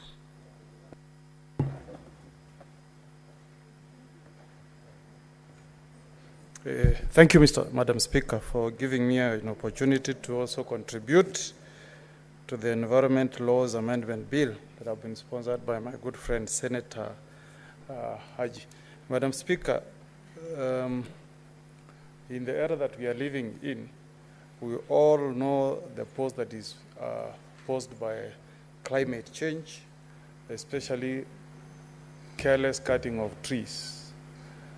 What is occupying the attention of many governments now is the idea of protecting our environment and ensuring that our countries have good forest cover so that we have sustainable management of our forests. So I want to thank Senator Haji for coming with this bill that introduces some punitive measures and that also wants to guide our county governments on the steps they need to put in place to ensure that we attain a good forest cover.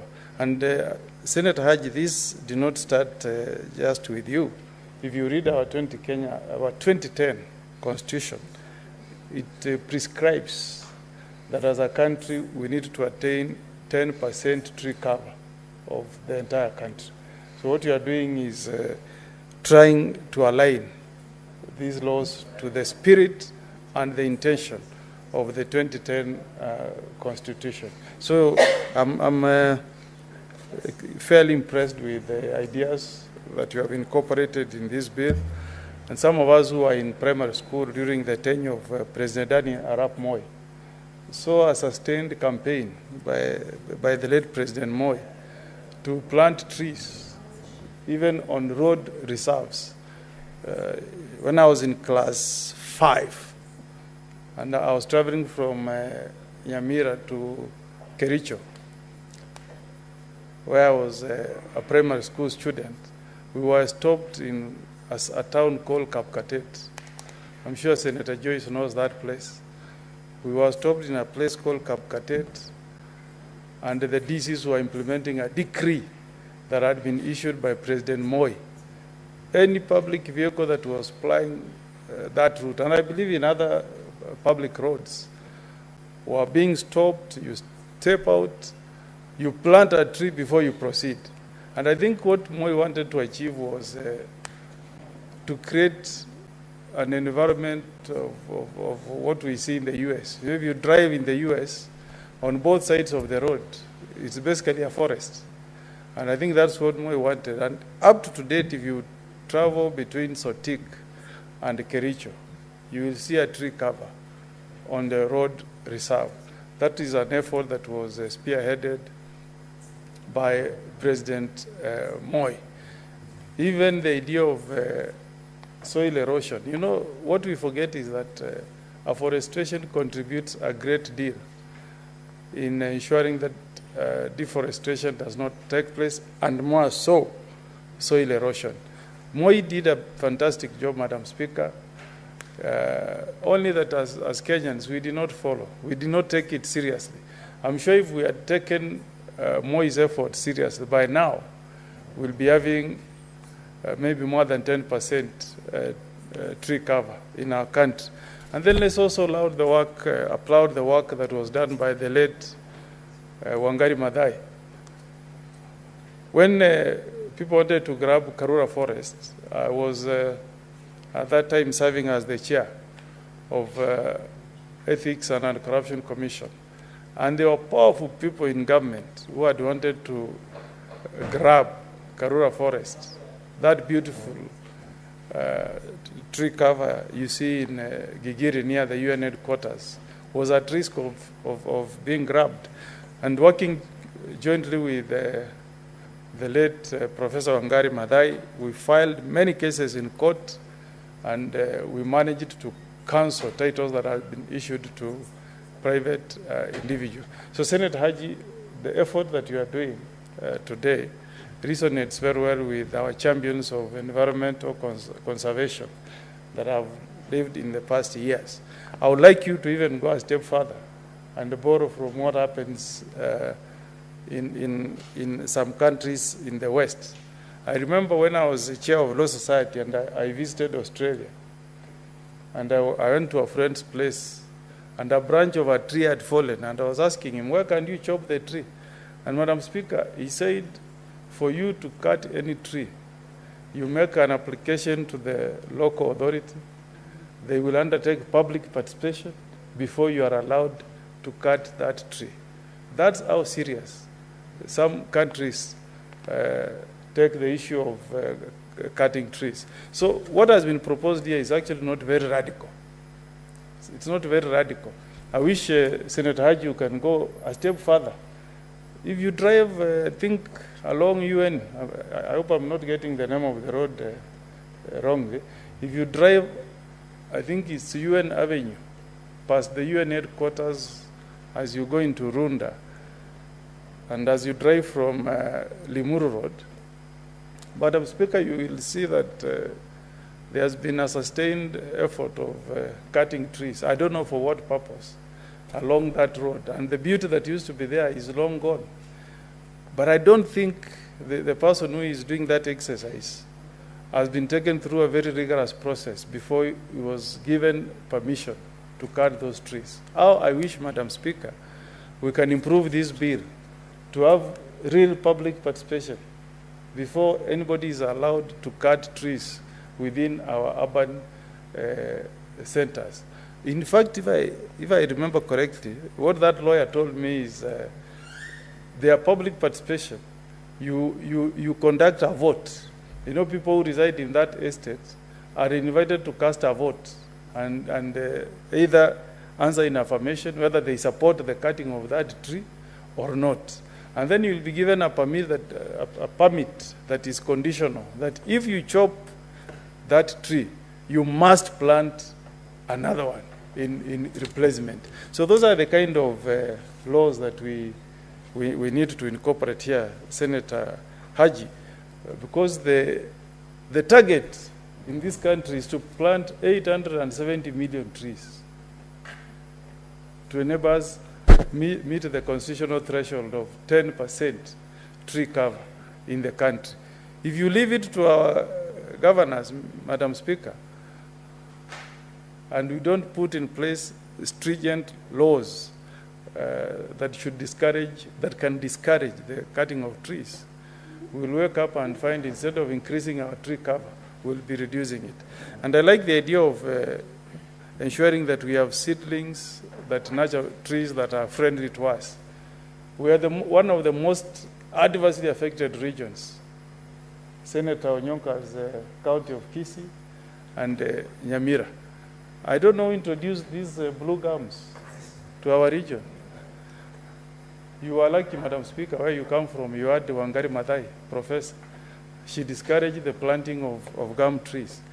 In my county of Nyamira, Madam Speaker, most of our streams, water streams, have dried up. People are trekking long distances to look for a river where they can fetch water.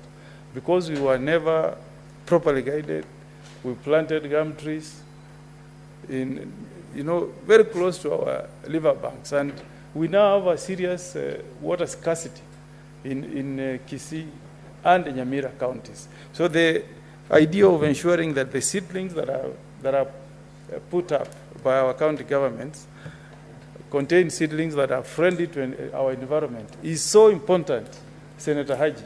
And I wish you can even strengthen that and include some research. You know, before you are allowed to set up a seedling, there should be some research that has been undertaken so that we plant trees that are friendly to our environment. Madam Speaker, everything is about sustainable management of our environment for the future generations, those who will be living after us in the next 100 years. What will they find? What did we leave behind? If you leave a country that has no water, you'll be creating a situation where war will break out. River Nile here that serves, I think, 9 countries. 9 countries, including the Egypt, the Sudan. Madam Speaker, there is a clause there that if you do anything that endangers that River Nile, it can be a ground for war. So I think I support this bill, Senator Haji, and I think we should all support it. Let us see how we can enhance the offenses that you have created so that people can be conscious that we are really serious as a country in protecting our environment. The only way we can assist President William Ruto to achieve is, I think you had something in your manifesto, green legacy economy is to assist in passing such kind of laws.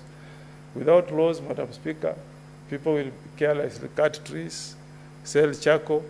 I don't know where the charcoal comes from. If you drive along Narok, Mayu Road, you'll find motorcycle riders carrying 5 sacks of charcoal.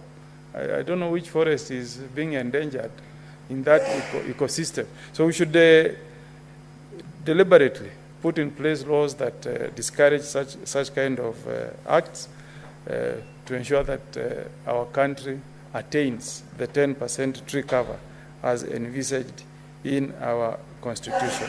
So I support the bill, Madam Speaker, and really congratulate Senator Haji for coming up with these amendments. Thank you, Madam Speaker. Thank you, Senator. Senator Joyce Corriel.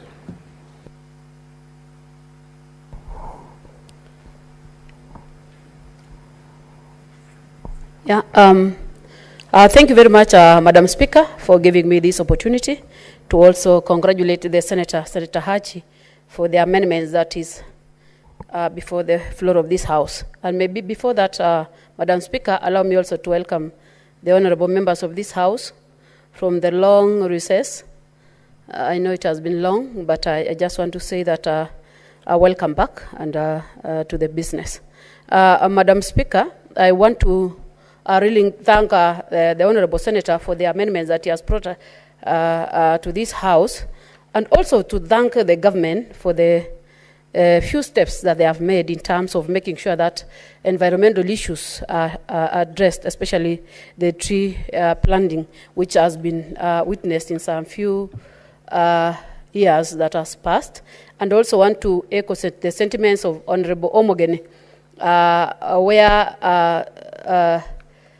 the first leaders of this country, the retired President Moi, did a lot in terms of making sure that the trees were planted along the way or along the highway, which can also still be witnessed in some of the areas.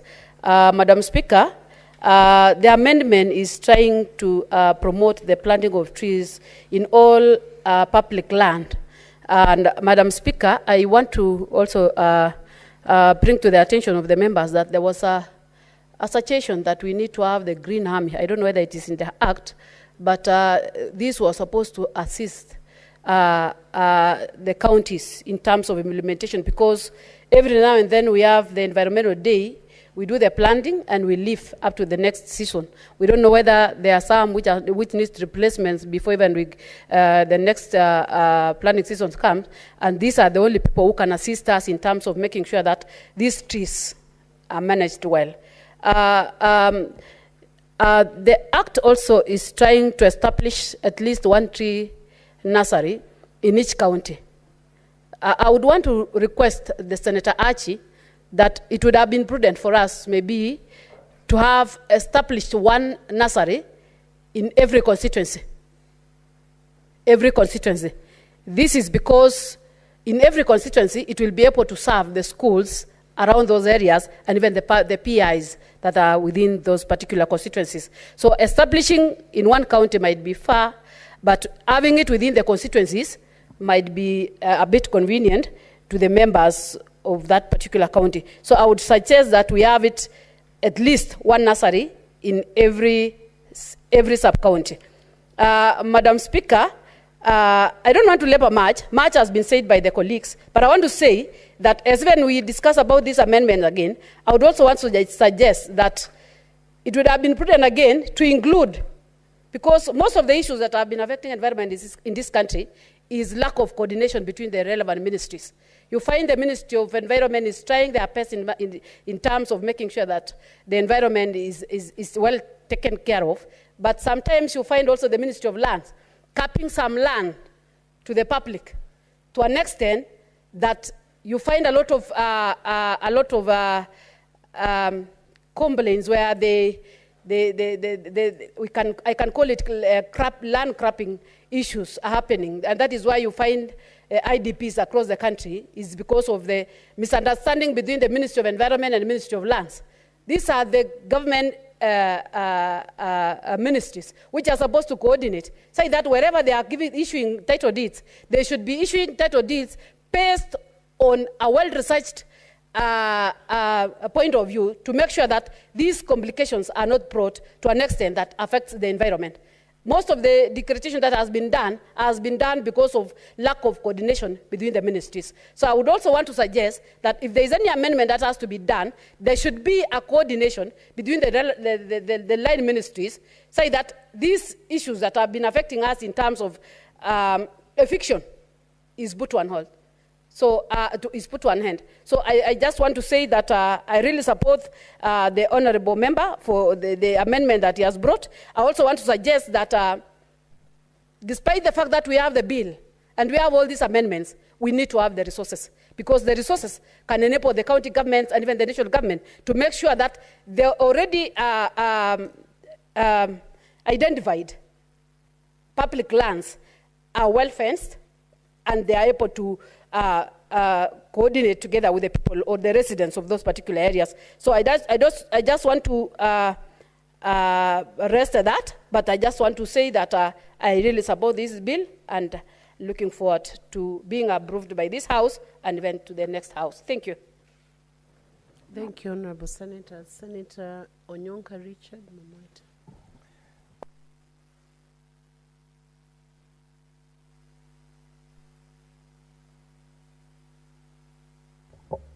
Madam Speaker, thank you so much giving me this opportunity to contribute to this really amazing bill. Madam Speaker, for me, I have realized since I came to the Senate, it has dawned on me that if Kenyans, or at least the leadership of this country, was to visit Kenya, then they would understand why such bills would make a lot of sense in our country.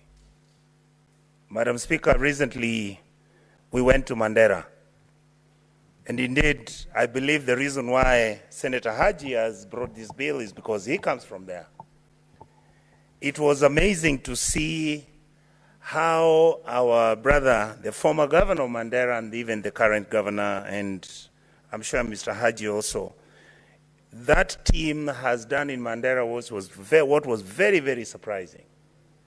And I want to congratulate them because, Madam Speaker, this is a place where you walk in and you see it's a desert, but yet you see what human endeavor can do. You see what people who mean well for their people can do. Madam Speaker, they have planted trees. They have hired women who are disadvantaged because of the environment and the circumstances. And these women are the ones who are actually pouring water on these trees. And as we speak, Madam Speaker, they have done close to 250,000 trees. What was most shocking to us who had never been there is that those trees were specifically picked for the environment under which they were planted. And what shocked me, before we kept talking about the muarubaini, and we were looking at it from the health perspective. And yet, in reality, the muarubaini is a hardened tree.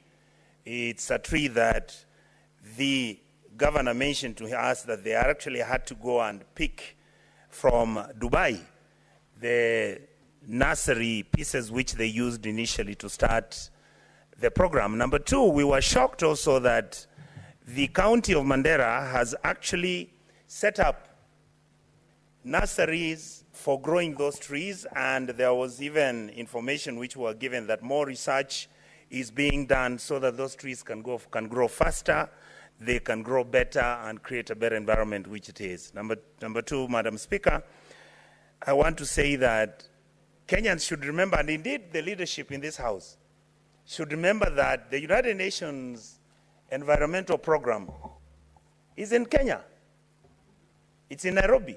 That has been one of the biggest stories since 1979 when they came here the first time, Madam Speaker. And what having UNEP here meant was not that this should be the center where international conferences on the environmental issues are held.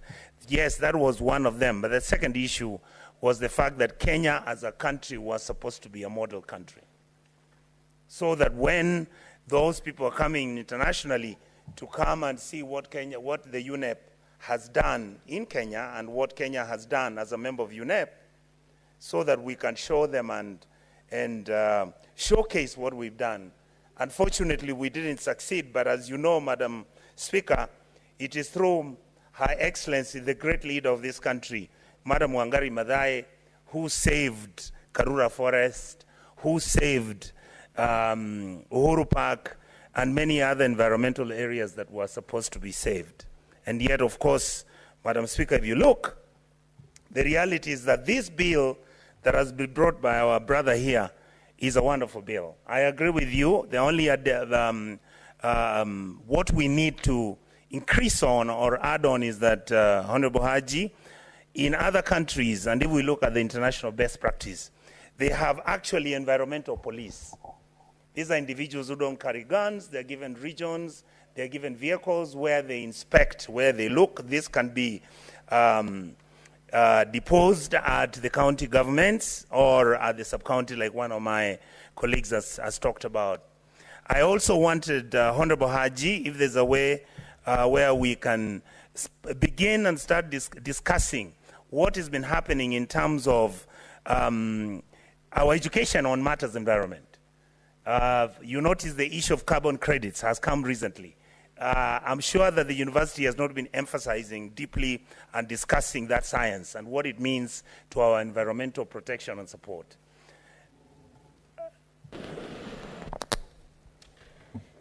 When we resume, Senator Onyonka will have 15 minutes to continue with the debate. Honorable Senators, it's now 1 p.m.